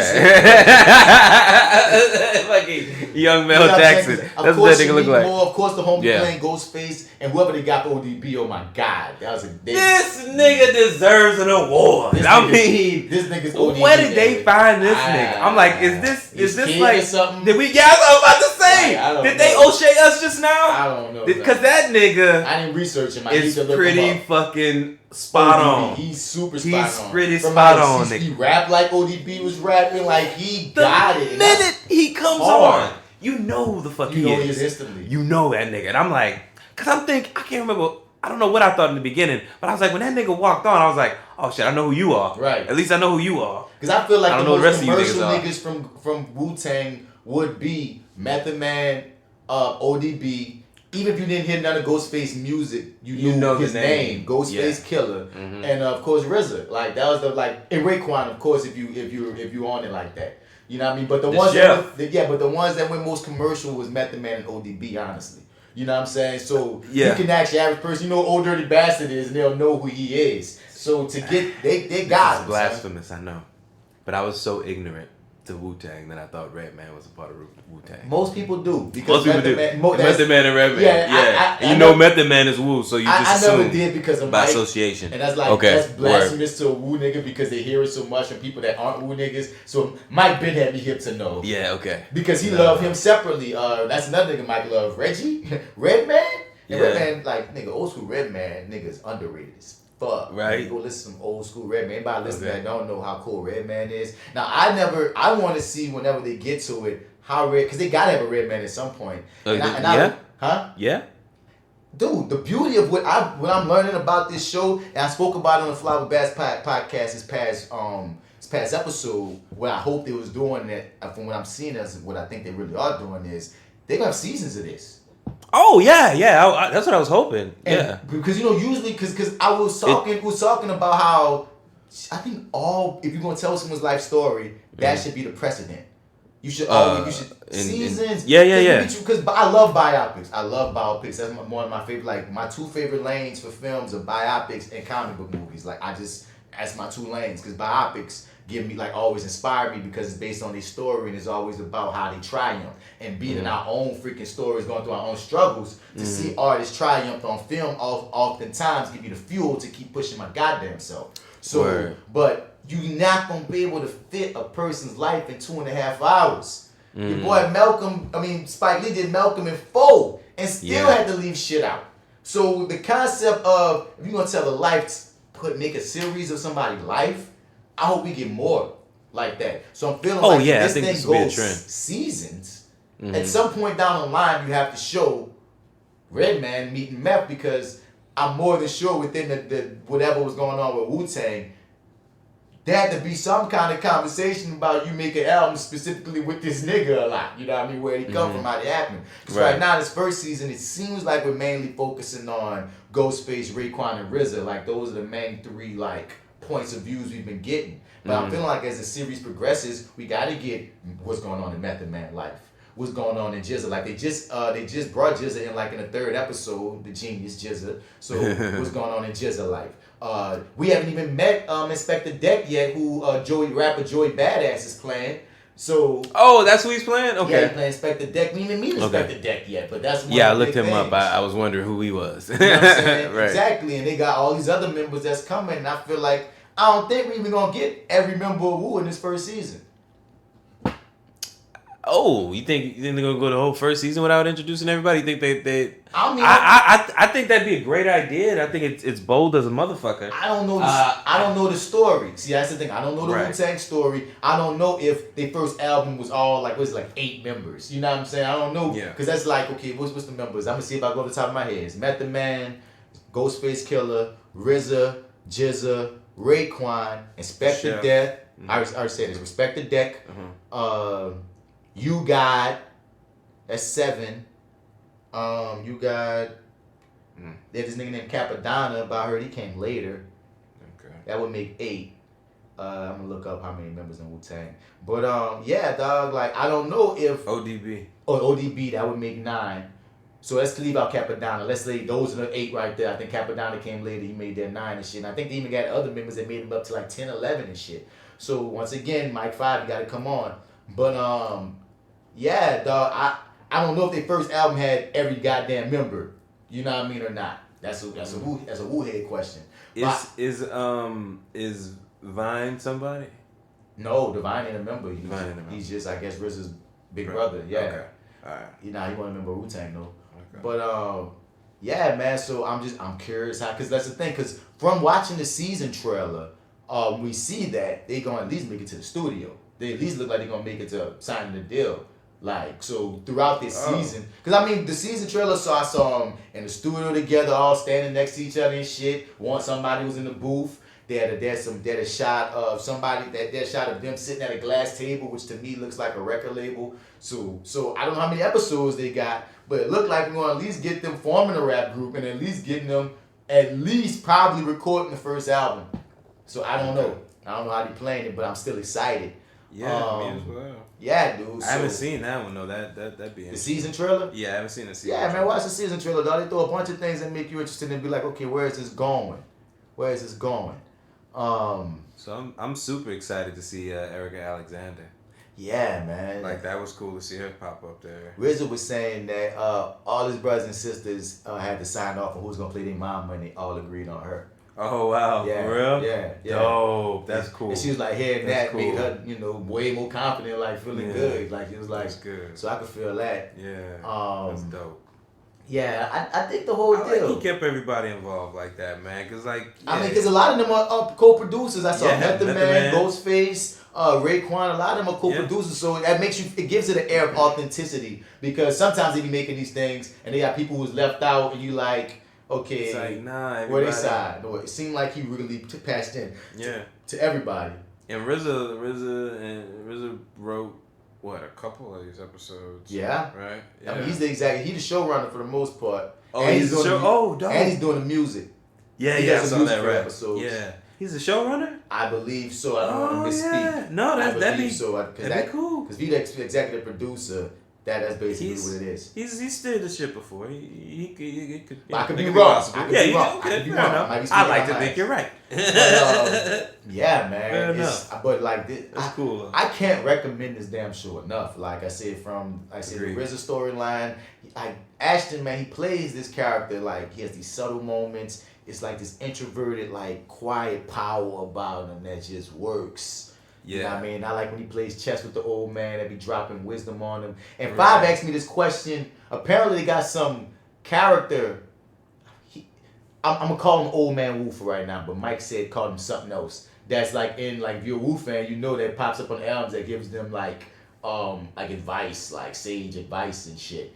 And he asked me, was that person existing on the show? I was like, well, they got this nigga he be playing chess with. They be giving him some sage shit. That might be your reference, but I don't know.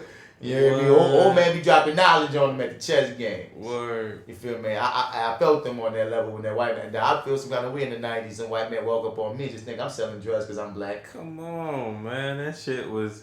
But then how he flipped that shit. You still looking for what you looking for? Later, right? 2 episodes later, he's like, yeah, I got it done. Yeah, I got it I'm that homeboy now. I mean, you know...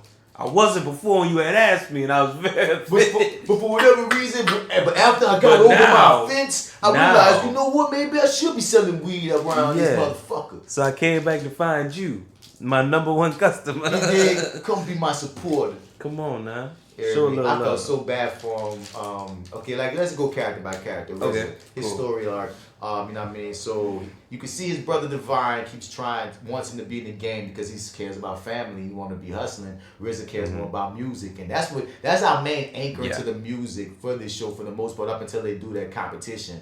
And aside from Method Man, because from the dump. You see that Method Man's into the music shit. That's how he sways him when he he gives him a mixtape or a tape of beats or whatever on it, man. But he already was writing the beats. Like so they show early on that was like Method Man on his mind. Shotgun, I'm sorry, that's his name. Shotgun, right. Shotgun. You hear me? Assistant manager Shotgun. Played by Dave. I think he's killing it. He's killing his Method Man. Oh, he is fucking he's spot. I don't want to overspeak. I want to give him too much. because once again, he ain't a main person that they're focusing on right now. Right now, yeah, but like I enjoy his portrayal. Yeah, that's what I'm gonna say too. Yeah. I really enjoy his material. And every time he rap, every time he speak, I'm like, damn, dude, to say that you don't come from acting, you're doing a really good job at portraying this guy. Pretty damn good, sir. So, but yeah, man, RZA he really don't want to He don't want to do this hustler shit. And when you saw that freaking beat machine, it was 2 G's, and he got caught with that motherfucker. Woo! That boy, I'm like, why do you think he could fit that into that bag? Dude, that is so... Yeah, I'm just like, you just lucky, man. And then, like, did I miss a scene? That's what I wanted to ask. Like, when he goes back to buy the shit, he calls him Bobby. Yeah. Like, how does he know his name?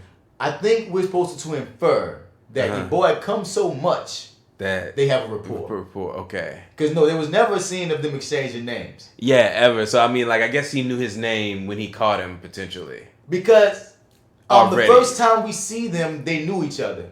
Because remember when he walked First time we see him is when the first time Bobby first walked see the in, beat machine. Yeah, and Bobby like, so what's going on over there? Like they talk like. And oh he's like, yeah, that's right. You're right. So they know each other. You're right. I forgot about that scene. Yeah, You're right. Yeah. So no, they never say, hey, I'm Bobby, but I'm gonna just give him that. Because I was like, yeah, he got real familiar with him. Why he let him slide because they already had a rapport. That's why he said, look, I'll let you slide, but you got to put that bitch back home.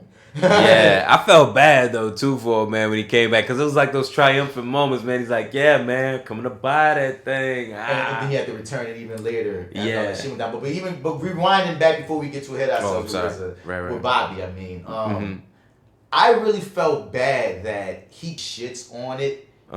As an artist, it really hit me because like I luckily, like my parents always like supported me wanting to be an actor. You know what I'm saying? But you always hear those horror stories of. And you see this shit too in other movies of you ain't gonna be shit, you ain't gonna be shit. And I always had these glimmers of hope that, you know what I mean, maybe his brother might and come around. No, his brother harshly shits on it. Like, nah. His brother shits on it, but I feel like his mother is supportive. I mean, she's giving him the whole basement to do his music. I mean, like that shit is dedicated to him. I mean, yes. I'll give him that, but it's not... Go downstairs and play that loud music and make your beats. Again, it's one of those things of... It doesn't seem like anyone is supporting him. It's like apathy from the mom. Oh, that's what you want to do, baby. Go do the thing. Yeah. She ain't saying you're going to be the best. Yeah, go get true. that. True. Or make your music, baby. Okay, like you know actively support. Yeah, no, you're right. Okay. She gave her son a baby because that's his interest and that's his little hobby. Whatever. At least he off the streets. Right. You know? Yeah. Not really though, right? But not really though. Because whenever Divine called, it's like, Bobby hey, but I've been waiting all day to talk to you, baby. I just put Bobby on the phone. Bobby. Because I ain't got a lot of time, mama. Bobby. Because it's interesting because he got a whole storyline going his goddamn self with the jail shit, so he could come back to Divine. Yeah, like that. I wonder how that's gonna develop. He's making friends in jail. He's making friends with the enemies. Well, Well, not. Yeah, I guess the enemy, but enemy of my enemy is my friend. I mean, well, of my borough. I don't know. I mean, technically. Like, okay, one beautiful thing about Divine is he's smart. You know what I mean? Even when you get to the points of, you know what I mean? When he got, at first we thought he died. You know what I mean? When you were when he first get caught with the drugs and the way that they set up the scene, you think, oh shit, somebody killed him, but then you find out he was really alive. But like you said, he's a chess player, and even the way of like when Bobby told Dennis, son, we should leave all our money in this one spot. When he took over that spot that eventually got burned down by Power and Raekwon. Raekwon has almost killed you guys more than once at this point, but we'll come back. Yeah, like all of you. Yeah, all of you. Now. But anyway, like the thing about Divine is the bigger picture. Like he even told his partner, like, even we in Brooklyn.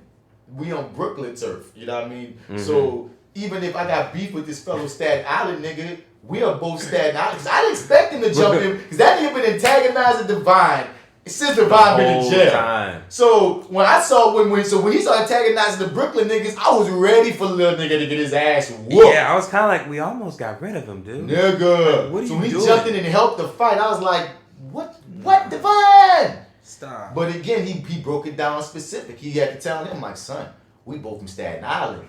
It's like, I feel the same way if I'm in freaking Shreveport at jail, but I know a couple of New Orleans niggas, say my New Orleans niggas. Brooklyn came in like Terry Crews. Nigga. Son said, don't touch that phone when I'm in here. Don't touch that TV when I'm in here. Your boy say reading is better for you anyway. But after that, he said that shit to get the book so he could take the stab. That was, Divine quit thinking and shit. Like, I really dig the actor. I really dig the storyline. And that's another purview that we're getting. Again, because I was saying that we mainly get the point of view of Ghostface, Raekwon, and RZA. But Divine has a storyline. Oh yeah. So so like once again, hopefully as we move into it, we get the other members of Uber. I guess we're gonna see what's going on with Divine.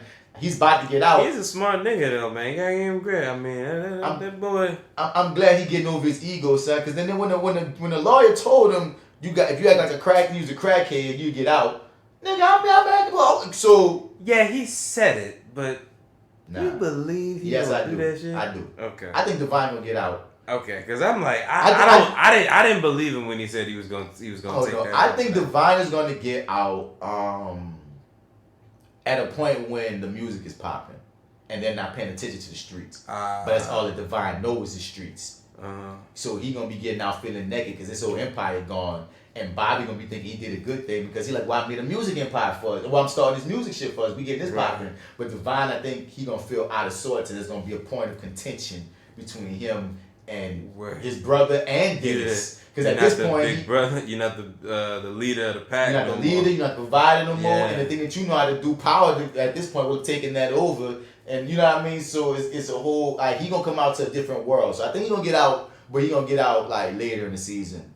But my thing is, because once again, you doing hard time, especially in the 90s, for selling crack. If you can play it off like you a crackhead and get out earlier, nigga, the streets know that you lying because they knew you was out here. So it's not like you lose a street kid by acting like you was a crackhead. You just looking like a crackhead in front of the white folks. Fuck them. Get out of here. You got you a smart ass white lawyer who got you off. That's a great angle. Get the fuck out of here, man. So Divine's gonna divine out. Right. But RZA, meanwhile, he had to you know what I mean. So he had to turn back in the freaking beat machine because Ghostface, you know, Dennis got a freaking temper. We learned even more about that in the fourth episode, which was a really good episode. But when you get the background and story about how him and RZA's sister developed, how he kind of in a weird way kind of initiated the shots at Power, because when you see on the fourth episode that D Lover attacked this man Paul and robbed his parents and shit, man. When you find out later that Raekwon shot up his spot, you don't feel as bad now. Of course, you don't want his freaking brothers and his mom to get fucked up. So no, what?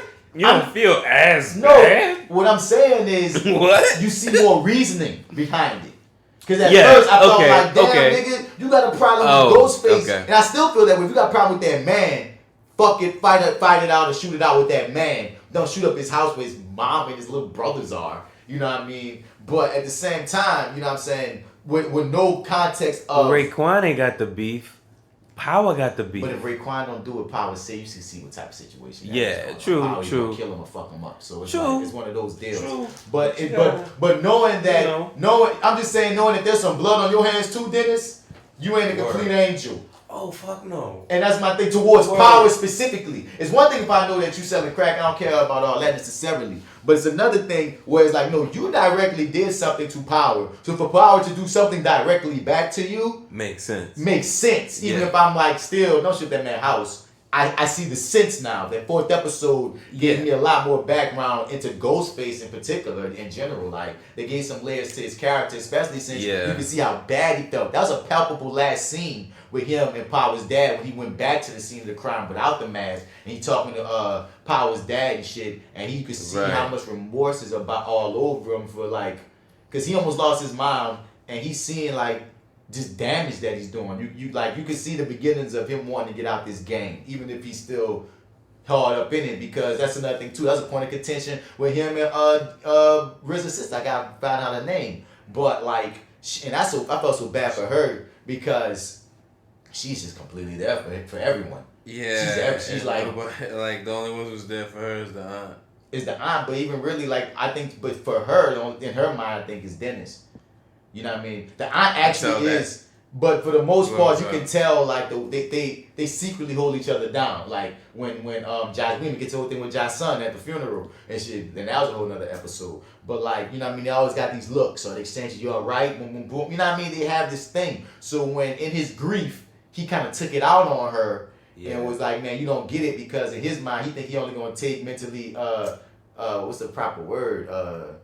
Disabled. He think he only gonna make disabled kids because he got two brothers that are disabled, and he feeling like he in these streets because he ain't seeing nothing else. But all I got is these streets was probably gonna kill me, and if we do stick together, we're gonna have fucked up kids in his mind. So he just like seeing his mama be fucked up, like he just on one, and that was just so heartbreaking that like I understand why he's going in, but she ain't deserve that shit. She was collateral damage. She collateral damage. She the one that's really there for you. You called her in your fucking mania, and she showed up for you and stuck the fuck around like she the kids that already been picked up and taken away, she had to still be there. Right. That was the next fucking day. Excuse me. Yeah. That was the next fucking day, dude. I mean, I don't know, but yeah. Anyway. Yeah. That was a messed up situation. It's just one. This show is so good at building the twist, because when you watch the first episode, the big first twist is Dennis and Raekwon and Ghostface Killer are beefing. Then you find out that RZA and Raekwon are besties. Then you find out that Divine is RZA's big brother. Mm-hmm. After you find out that Divine and D Lover and Dennis work together. So you find out that oh, so RZA, Bobby, Divine's your big brother. Ghostface is your partner in crime, and your best friend is their enemies, little nigga. Yeah, the right hand man. Look at these twists, and then you find out even still, Ghostface is banging Bobby and Divine's sister. And it's not even just a fuck thing. He love her. You can tell they dig each other. Yeah, definitely. Like, and it was cool. There was a development, but also question: how old is fucking Ghostface when they get together? This is what I'm thinking it is. Okay. All right. Yeah. This is my math. Let's play with time. I think it's still lightweight statutory. I was about to say. Definitely. This from what they said. Let's see what they say. One, Mm-hmm. she's a senior in high school. They said that in the last episode. Meaning she's either 17 or 18. Word. 2, Ghostface and Bobby are high school dropouts. Because they don't go to school. They and Ghostface said, I'm a high school dropout with felonies. But had he stuck with his collegiate career, would he be a freshman in college or a sophomore in college? I feel like she's 17 on the verge of 18, and he like 19 on the verge of 20. So still the same bracket, but not technically. Okay, I got you. Because when WuTang came in, because I'm not thinking age like that. Yeah, when WuTang came in, they were still young cats. They didn't come in as like 25, 30. They came in still early. I don't know their ages, but I know that you could even look at them. That was young them. You know what I'm saying? So I don't give this nigga over 21. If he might be 21 and she might be 17, and that's still bad.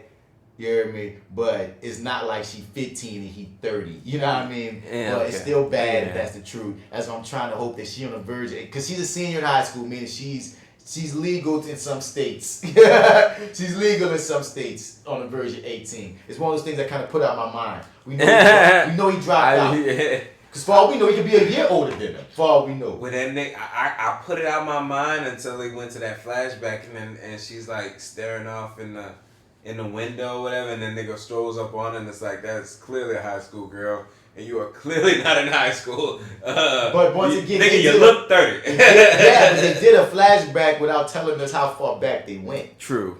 They could have went a year back. True. You feel me? We don't know how far back they went. So it's like, don't know, but it's one of those things I don't think about, even though I like the wrinkles of it. I like the actress that's playing the sister.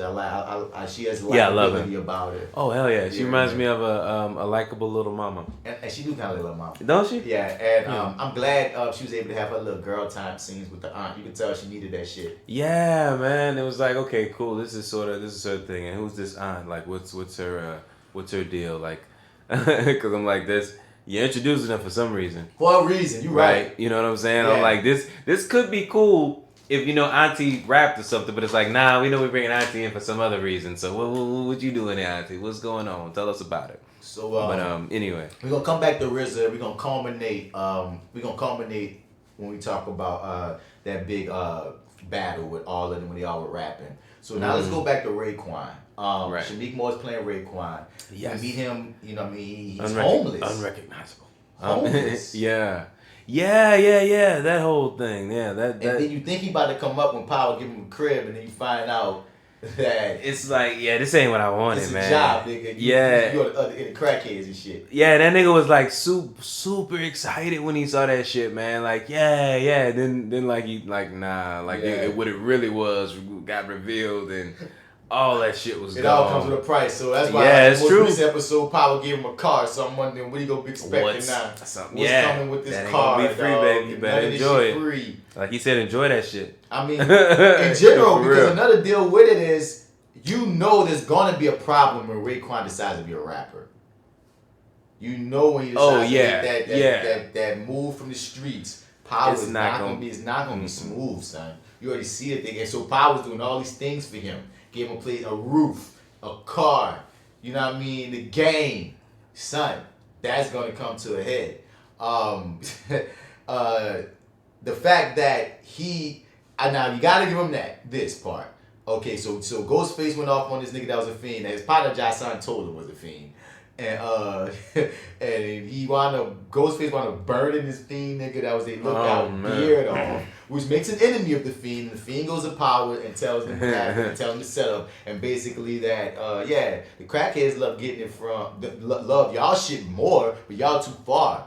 You know what I mean? RZA and Bobby and freaking Dennis got a whole setup that's closer. It was easier for us to get this crack, nigga. So that's why we fuck with it. So that's when Power see that, nigga burnt off his face. So he like, well, we gonna burn down the building as a gesture. And when Raekwon finds this out, he trying to call Bobby, but Bobby got the headphones on and ain't answering the beeper. And I'm like, man, he even hesitant when like Power like throw the fucking fire. You can tell he like, yeah. He throws the most bitch ass throw like, Yeah, but that shit still catches nigga, and it's like, boom, it could be lights out for these niggas, man, but they have a backdoor hatch. But you also see that realization on his face, like when he finds out they live. Well, when he finds out they live, and also like in the moment, like after he throws that shit, Power, that realization on Power's face, like, yeah, okay, I think this nigga might be down. Yeah, he on my side, because that was a whole test. Yeah, to see like, you gonna fucking burn your friend to death.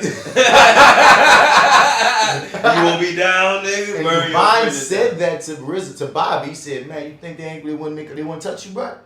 You think they want to make a move on you? Now, like, all the people got up. I saw, like, Ghostface cared about the stash. RZA told you, Bobby told you, nigga, move this money. Bobby's like, nigga, my music. And I was like, yeah, nigga, I felt bad for you. Because that was back in the day where, you know what I mean, now they got to re-record all that shit. That's the tape. That's the original. With the fucking raps on it too? Yeah, that's why he's so fucked up. You gotta re-record it all. I ain't gonna lie, man. I had to stop for a second to remind myself that this is, the 90s, the right? 90s, nigga. Like, tapes ain't like $2 like they are now. They like how them shits is the best. Yeah, them shits is the best you can do. Yeah. Right now, man. That shit ain't cheap. It's high technology, He can't, like, fucking just make a dub. Nah, nigga. Can't run the Radio Shack. You gotta start over. Yeah, man. I'm bitch. like, fuck. I'm like, damn.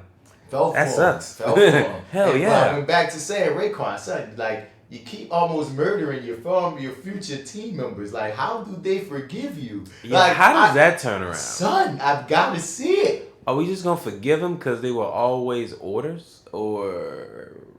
Nigga, are you gonna lie for a while and act like you had nothing to do with it, and then later tell them, yeah, I threw one of them firebombs that almost murdered you, ODB, and Ghostface Killer. Yeah, remember y'all stash and money that had burned up? Yeah, that was me. I did that. That was me personally. Yeah, I'm that Papa's daddy. My bad. But can I be part of the group? I got ill bars. Yeah, man. They call me the chef. I'm the chef. But he just lacks direction, because when you see he comes from a good family. Wait, who we talking about? Raekwon. Raekwon? Wait a minute. When did we meet Raekwon's family? That's the ones that Dennis fucking robbed later on, man. At that fucking that freaking laundry. That's Power. That's Power's family. I was about to say. No, we meet Raekwon family. They go to church. Because remember, RZA calls them. Yeah, and they chilling. That's right. They holding each other, listening to music. His daddy like, you ringing my goddamn phone. It better be important. And Bobby like, what shot? He like, boy, coming in all hours, thinking you're man. You want a real job. I ain't seen him in a month. It's like, damn, Shy, like, you so hard up trying to sell these drugs and shit. You got normal parents. Like, you know what I mean? Yeah. You acting like you come from the streets, nigga. You got church. They church, when dog, they church on Tuesday. Dog, Ghostface was going to shoot at you at church, nigga. But you was going to get it at church. But that's the thing. You go to church. You're known for going to church with your parents. Why the fuck are you out these streets with Power, dog? You one of them niggas. I guess that's why you can be, because you can't. You can't have both. Some people they really into it, man. We have it, of course, running while we're talking. And I got to give Cressy, that's the big dog, but the other nigga with the light skin nigga with the light eyes. What, this nigga? Yeah, I like how he played the fuck out Bobby. He was like, oh yeah, your brother was telling me that you're doing that music thing, right? And then as soon as Bobby said, I can't fuck with you. Can't fuck with you, motherfuckers. Yeah. Because you're going to be down there, if you're down in your rhyme books, you can't be looking over your shoulder. You know what I mean? I'm like, if your head is in the rap sheets, you can't look over your shoulder to see what's in the streets. Because, of course, when Divine went to jail, they had the cop off him. But Ghostface let it be known, look, nigga, I'm handling all the real weight and shit up until, Partner Josh Son get killed and they don't fuck with them niggas no more. But Josh Son, my nigga, was on one, son. I mean, he violated in the worst way. When y'all say it didn't have to be that way, I'm sorry, y'all. He kind of robbed. First off, he robbed the boss. He robbed the plug. He robbed the plug. Boss. He robbed the boss, man. The boss. All right, somebody was gonna have to drop. Y'all wanted to put another body in his place. The light-skinned nigga. So the light-skinned nigga holds rank over y'all already. Right. But this is his bigger nigga. Yeah. The boss. And you rob him for chains? Chains, dude. And then you got these fucking shoes. Like, I'm like, how? Yeah, I'm gonna cover up my face. Also, too, I guess he would have gotten away with it if it wasn't for the video. Because the old boy wasn't. Well, here's the thing. Old boy didn't remember the shoes in the moment. He remembered the shoes when he watched the video. He didn't see the shoes in the moment. That's what I'm saying. So, yeah, so of course, John Saga going there not thinking there's nobody has a video. You're right. Right, yeah. If you went for the video, you would have got away with it. But come on. But the thing is, my nigga, you know you have wonderful kind of shoes. If that's your good shoes to the point that you didn't want to tell Ghostface where you got them, why you robbing in them? I ain't robbing in my good shoes, my nigga. Not at all. I'm sorry. If you gonna wear all black everything, all black everything. What were you like? You can't be a. And they were still busting the chains out and about. Go wearing the chains when he fucking like. What was the point of that though? What was the point? It was very stupid. Now I love how this episode 3 that opens up with if he got another life. Yeah, how he would have did things differently. Think the showrunners are geniuses at how they show things. Sometimes I love the cartoons when they showed Bobby and Dennis selling drugs. Yeah. And like this episode starts off with Wolf here. If there was a video game, Wolf Johnson had another life, and it was so tragic how we see everything get good and great. They show us what would have been, only to show us the tragedy of, but he dead for real. That was brilliant to me. I really dug that. Feel me? Yeah. I kind of read the description, because it takes a second. It doesn't play as quick as Netflix does. It takes a second for the next episode to play. I read nothing. I read it, so but I knew that they were going to a funeral, and so wait, was that Lil Dicky? I don't know if that was Lil Dicky. Might have been cameo. Okay, I didn't realize that the first time, but what was I saying? You were talking about how you already knew he was really dead. So I read it through there. Yeah, so make believe you already knew going in was going to end badly. Yeah, I knew that because it kind of made it seem like I thought also too when it came back like, oh, he may be alive. Yeah, they said it like that. Yeah, and then I was like, nah, he's not gonna make it. Nope. What I did not foresee was them blowing up in such a big fucking way where everybody's like, well, we just not fucking with y'all no more.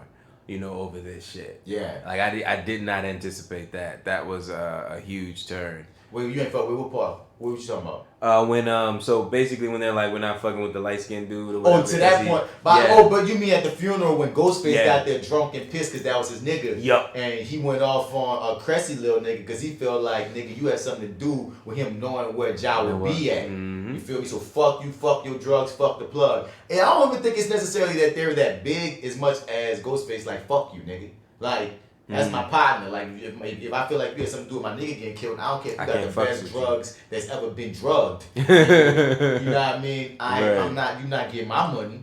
But here's the thing. Like, is it... Oh, they got the recipe. That's what it is. Because Raekwon is the chef. Because I was like, if they copying from the same fucking person, how is everybody all over the red top? The chef, man. And because the thing is, they cook crack. Yeah, and everybody cook crack differently. And if you apparently however Raekwon cook his crack was better. Because once again, they said this in the first episodes. I've watched it so many times at this point.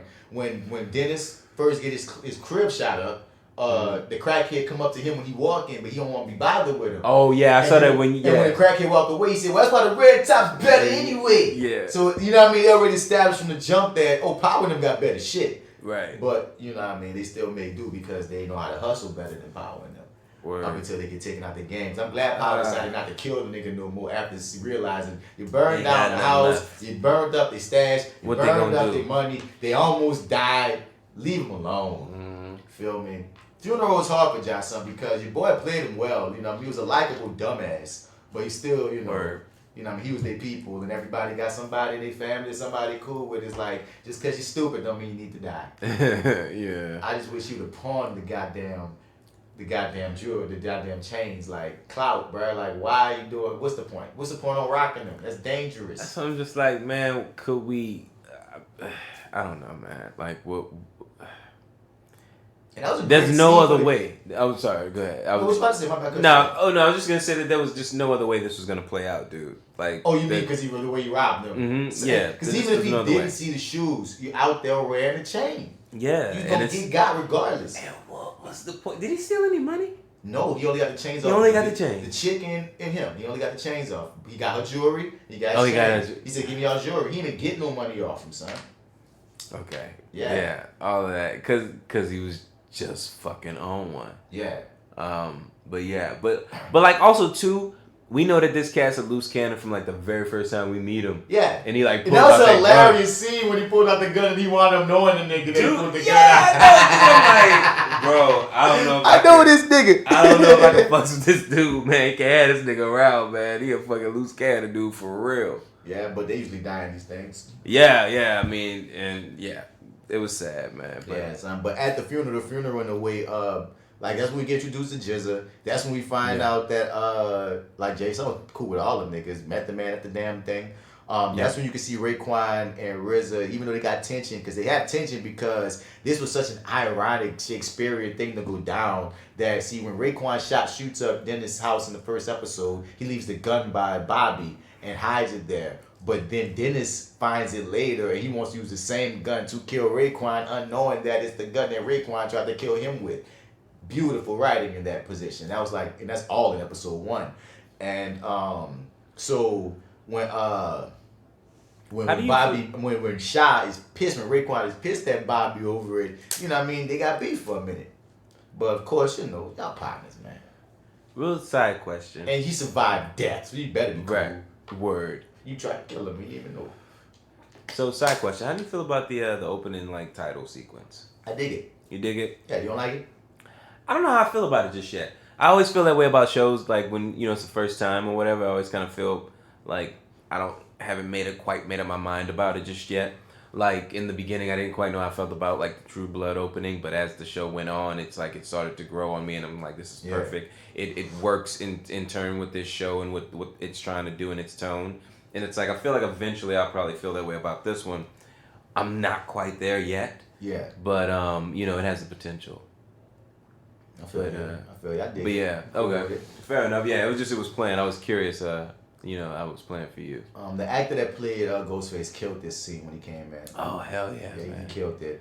Like I said, they have a great cast, man. They, like, this whole cast really, like, when it's time to come, they bring it. There's no weak link so far in the cast, even down to the little boy that played Little Bobby when he went to North Carolina and shit with Uncle from freaking Fences and the crazy AT nigga. Right, like, even all them good. Yeah, they were great. And I dug when Divine got down there. He was like, I ain't listening to this shit. Little motherfucker. It's like slavery, emancipation, freed us all. Ain't you heard? Boy, Kid Divine was a G, just like Bro Divine. Yeah, he was. Like, damn, you just always was a G, huh? I see that. I see you. Feel me? I like how Jizz is the peacemaker, and he's, even trying to get everybody to be cool because, nigga, people dying out here. There's better things that we can be freaking doing. Yeah. So we get to the whole rap battle thing. Y'all, there's this big ass showcase, and they all get inspired. Bobby's sister gets Ghostface to go. Yeah, it's this whole concert that's cocked up because Cressy needs some fucking love. He needs some love from the people. Son. People don't fuck with you because they know you killed Josh Son. Everybody love Josh Son. So a little light skinned nigga comes up with the idea to do a rap battle contest and also bring who was it, Eric B? Eric B and Rakim to the hood because the chick told them they never come to the hood, so he brought them to the hood to win, and so it was all a big deal. And they still booed his ass. So the funny thing is, they still booed his ass. And they're like, this is all because of Cressy. Boo! Niggas was like, we ain't having that shit. We ain't forgot shit, but we ain't staying home neither. He kind of wanted back over at the end of all of it. He did. And he had them Planet niggas or whatever. But it was cool to see niggas. all them cats rapping. But like, Bobby, what the fuck were you rapping about? Now, you was thinking that way too? I was like, somebody had to feel this. I'm like, nah, dog. I like that was just a little out there for That's me. why I feel like it was a complete true story. I feel like that's exactly what happened. Why would you make something that's so weird? Nigga, you started rapping about sperm. because you're nervous because your beat didn't kick in. Yo, I'm like, ODB was like, nigga, what you think this is? Science class? No, I'm glad they clowned him over it. That was so real. Bro, you thinking he about to pull it in the end. Like, nigga, some inspirational situation about to happen. Yeah. Because all the other niggas rip. Nothing like that. Nah. Nothing like that. You thinking the tape stop on him? Like, oh shit, he got clapping. Oh shit. It's gonna be that inspirational moment. He about to kill all these niggas. Nah. Them niggas, but I was like, is this gonna be one of those moments where they force it though? Because I wasn't really feeling it. But then I was like, well, at some point, if one or two people in the crowd kind of turn around and act like they feel it, I'm like, are they gonna force it to where like, no, everybody niggas started sitting down and shit. They was like, go ahead, let's see what this nigga got. Yeah, I clap my hands, nigga. Yeah.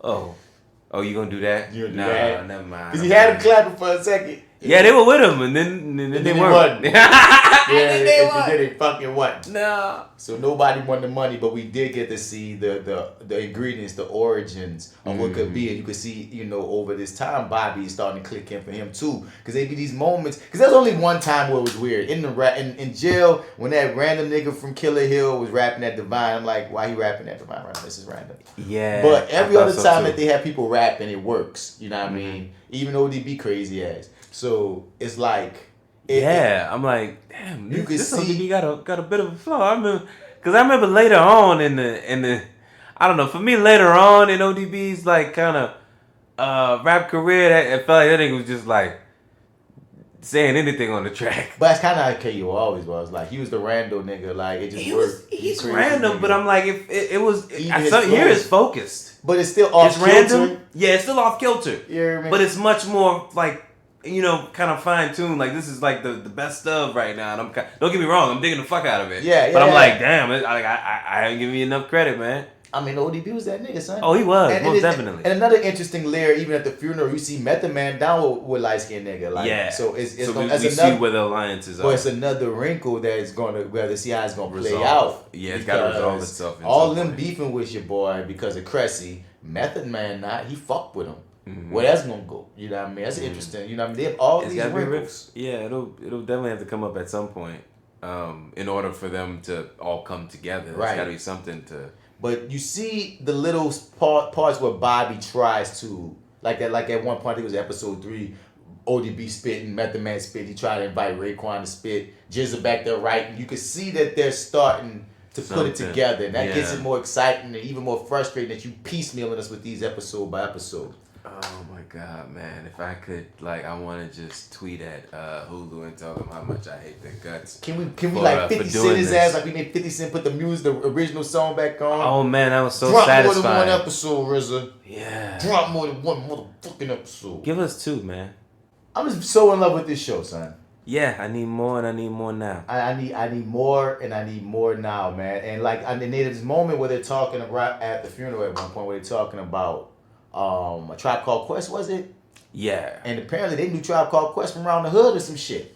And yeah, your boys they used to battle with Tip like that. Yeah, with Q-Tip. Yeah. So they knew a Tribe Called Quest and they talk about how they got deals and that's what starts giving them that more inspiration to be like, hey, we just start rapping. Even Jizza lead the funeral like I'm gonna go write, nigga. So that's when you start seeing that, you know what I mean, at least in this area, like, Ghostface still ain't ready, which is funny because he becomes, so prolific. Raekwon still ain't in it fully, but you see the little clique forming so far with ODB, Method Man, Jizza, and Bobby RZA.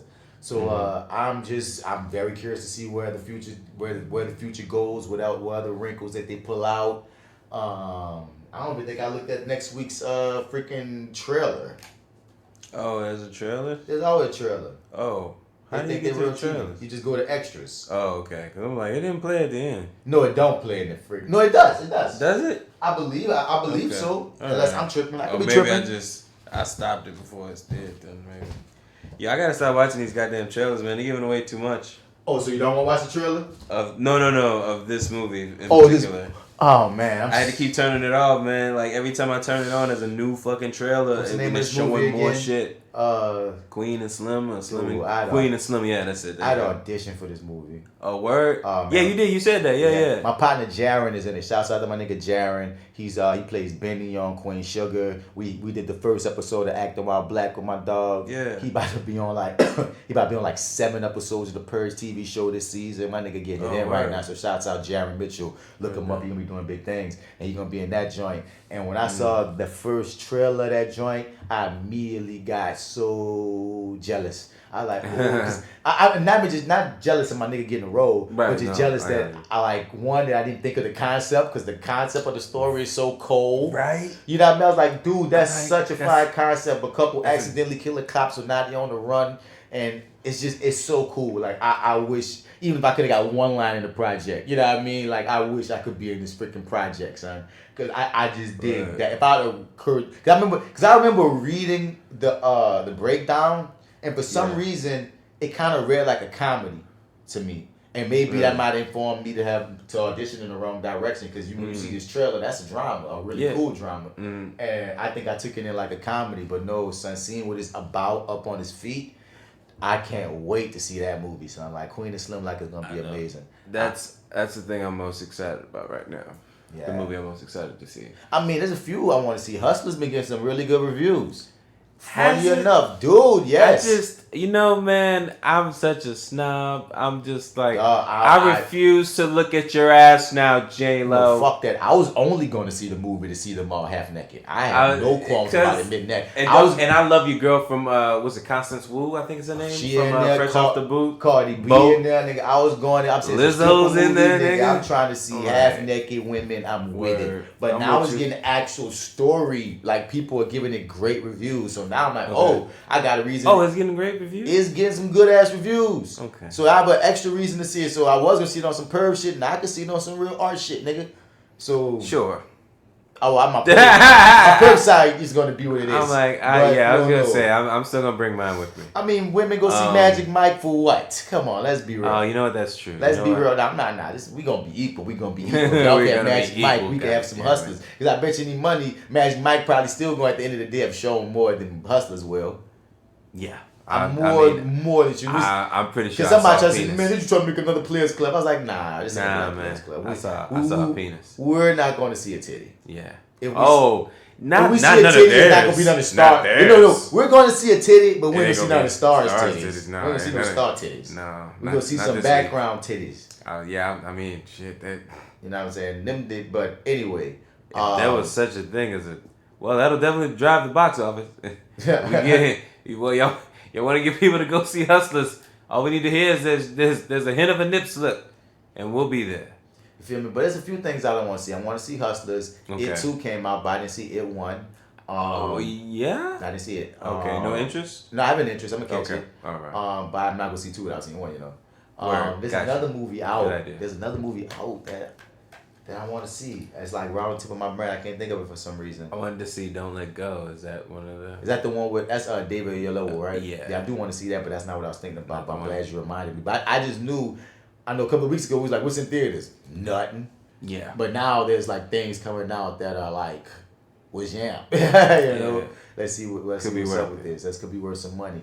I ain't nothing else to say about Wu, man. Like, again, bro. Nothing but I want more episodes. But I want more episodes. I'm happy that they're doing it. I hope it becomes a precedent. Like, instead of that whack-ass Tupac movie, what if we'd got a Tupac series? You know what I mean? That'd have been cool as fuck. But with someone from the estate or something, you know what I'm saying? A part of it, like somebody spearheading it. I mean, yeah, and you got to... But it's like the thing you have here is the fact that they're all there. Now, granted, that does sort of... I feel like they're being fair, but for the most part. But they're like... I don't know. I just feel like... The other side of it is casting, though, my nigga. It's casting? Yeah, no, you're right. Because, like, I spoke about this on our last episode of FlyWithBats, bro. Like, the dude that they got to play Tupac in that movie, even though the movie was trash, honestly, like, it was badly written, at points it was badly shot. I just did not like it. But Afeni killed it. And there's some good moments. That's the thing. It wasn't. You know, I can't call it trash. I was gonna say, I won't call it trash. I don't think it was shot that bad. And, you know, I feel I like won't call the it script trash. is the worst thing about that movie. The script is the movie isn't the problem. The moments. script and the fact that old boy couldn't act beyond recreating scenes that we already knew. But here go this. But that wasn't even the worst part. Okay. The worst part. Shit. Ain't even his acting. Okay. Damn. He didn't have any charm. Oh. And that's the biggest thing about Pac. He could do some fucked up shit. He'd give a chick a smile and a wink. Charm. He had no. That is the perfect He didn't way have to put no it. swag. Like even when he recreated those Tupac scenes, it didn't feel like Pac because it felt like he was working. It felt like a sketch. It didn't feel natural. Right. Like there's times where Pac could smile and he didn't. Because and it's just he didn't have that innate charm, that it factor that Pac had. If you're gonna cast somebody to play Pac, you gotta cast it right. And he has a vague resemblance of like Pac's little brother or something. But like I feel like they fast like I don't know, man. I don't know if he even had like an acting class, but like he wasn't the right person for the job. He son. was not. And well.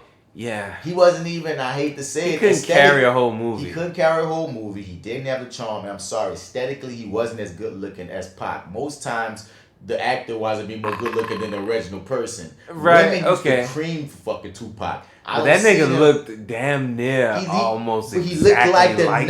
But he looked like the not attractive version of him. Okay. You want to at least get you want to get the equally attractive or the more attractive version. Time out. If we said right now, yo, we about to have a Pac concert, and that nigga walk out, I feel like that nigga will make it through his whole verse of California Love before anybody realizes that ain't him. My son, because here go the deal. Put it like this, dog. If you do a Snoop Dogg biopic, right? Yeah. If the actor playing Snoop Dogg is not as attractive as Snoop Dogg, or is not seen as like super attractive or not, you don't really care. Because Snoop Dogg was never known as a sex symbol. When we talking sex symbols, like what we make a Beyonce movie, but the chick ain't pretty. She fine and shit, but she ain't pretty, or she cute. But Beyonce is seen as... She don't have no charm. You know? Or a Rihanna movie and the bitch ain't got no sex appeal. Ooh. And you like, oh, you ain't got... Because there's a thing, like, water Rihanna aesthetic is all that, but there's just something about Rihanna that just breathes this sexiness. And what if they cast a chick that don't got that? You know what I mean? There's these things that you need to have when you're talking about doing the person justice. So that's what I'm saying. As a man, if I'm watching the movie about Rihanna, whoever they cast got to make me feel the way Rihanna make me feel. I know how when women talk about Pac, how they be talking about Pac. And he ain't had that.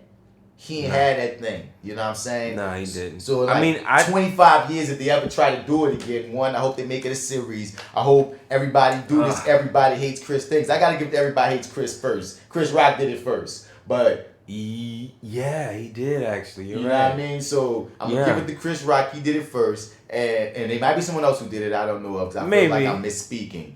But no, potentially. Because On the Slip wasn't a different world supposed to be based off of somebody... Lawrence gonna know. Ask Lawrence. It's probably something we could Google, but my phone died. But yeah, man. I just really hope that this becomes a thing, that we begin making series about people's lives instead of 2-hour movies. And yeah, Pac would be a good one, but there's many other people that be a great subjects for this. Feel me? Before we get out of here, man, you saw the last episode of Power. Yeah. The one that gives us back the theme song as we spoke about. Oh, yes, I did. Yes. That felt so good, so satisfying. Yeah. I was like, okay, now I can enjoy the show. Classic theme song, man. Thank you. Ghost and Tommy gonna kill that boss Jason, bro. Yeah, I'm like, I don't even... Even though Tommy said no, Jason gonna do something to make Tommy... Because, like I said... But who's gonna kill who at the end of the day? Because, yeah, that's gonna happen. They're gonna put that shit on pause. For sure. I'm with you there. But at the end of the day, somebody's gonna pull the trigger on somebody. I stand by. Who you think it's gonna be? I stand by. Tommy gonna get killed some other way, not by Ghost's hand, and Ghost gonna get arrested, or he gonna have to escape and not be with his family. That's what's going down. Okay. I don't see because even the fact that Ghost want to work together to get Jason makes me feel like y'all niggas at the end of the day, y'all still brothers. It's weird. Like even though y'all hate each other right now. You talking all that Cash Money shit, but the first time y'all had a chance to fucking kill each other, Ghost, you tackled him in his house. Mm-hmm. You ain't shoot him. You want the fight. Y'all talking all that kill shit. Now, yeah, you shot up the car. I mean, you shot up the car with no hesitation. You shot up the car. No hesitation. Then you started crying about it after it was in your car. Yeah, he did go crying. You feel me? He did go crying. And then Tommy felt hurt that he shot up the car. It made me go, Tommy, were you really planning on killing Ghost? Or were you just satisfied after the Angela kill? Because that's what I'm starting to feel. I mean, I feel like he was aiming for Ghost. I feel like that was but when he killed Angela, I feel like that was the end of it. It's like, oh, okay, you know what? That actually feels a lot better. Yeah. Okay, fair enough. That's true. Oh yeah, I felt like he thought they were even. But then when Ghost tried to kill him again, that made him go again. Like, oh, now I gotta kill him. I really gotta kill him because you ain't gonna stop trying to kill me. Yeah. Even when Ghost tried to have that phone call in the end, because that was fucked up with J.Steel to send them on the same mission. Oh yeah. You feel me? And then for that to sort of like that could have exploded on itself. But then the thing is, he didn't really give a shit anyway. Right. Because the whole point was just to give us some. I thought he was gonna like we put fucking gloves on and shit. I'm like, God damn, he's gonna beat her ass right in front of us. I don't want to watch that shit. You want information? Yeah, he just wanted information. I love her. She went out like a G. Click. Yeah. Can I have a cigarette? Yeah. His last cig. Fuck you. Yeah. I loved it. Fuck Dre. Killed Donovan. Good people don't last. Oh, fuck you, Dre. Now we lost Donovan. I'm like, shit. So Sax is the only original member from that squad still alive. I mean, I really want Sax to die, but I really have a feeling that he's going to be the one. He's going to be the last girl? Yeah, I think so. He's going to be the one. It's I so think weird. So. I'm still happy about Power. I'm still rocking with Power. They got twists and turns. A friend of mine just got an audition for the sequel. So they're already casting it. The sequel? For Power. They're making a Power sequel. Like another season? Like another series, nigga. Oh, like a spinoff? Spinoff. Word, yeah. For real? Yeah. Now, a code name right now for it, from what I'm seeing, is Ghost. But that's just code name for it. But like, you know what I mean? That made me like, damn, I gotta get some LA representation because niggas already fucking auditioning for the and dog. But so that's the thing. It's a real thing. It's tangible. It's not just 50 talking shit. They're casting for this right now. So it's going to be really interesting how this series or this season ends, as well as what that season even is going to be about. Okay. I'm intrigued. Yeah, man. Yeah. Okay. Yeah, man. And I hope the show I'm on is produced by 50. The Oath hasn't gotten canceled. Whoa, why you say that? Cause my nigga, like, if you shoot if a series is shot like every year. Mm-hmm. They passed their time. I shot Oath last summer. We're in this fall. Oh. Okay. Now they asked him about it on Breakfast Club. Like he said, man, I got like 9 shows, man, going. So I'm like, okay, you say that like in the present tense?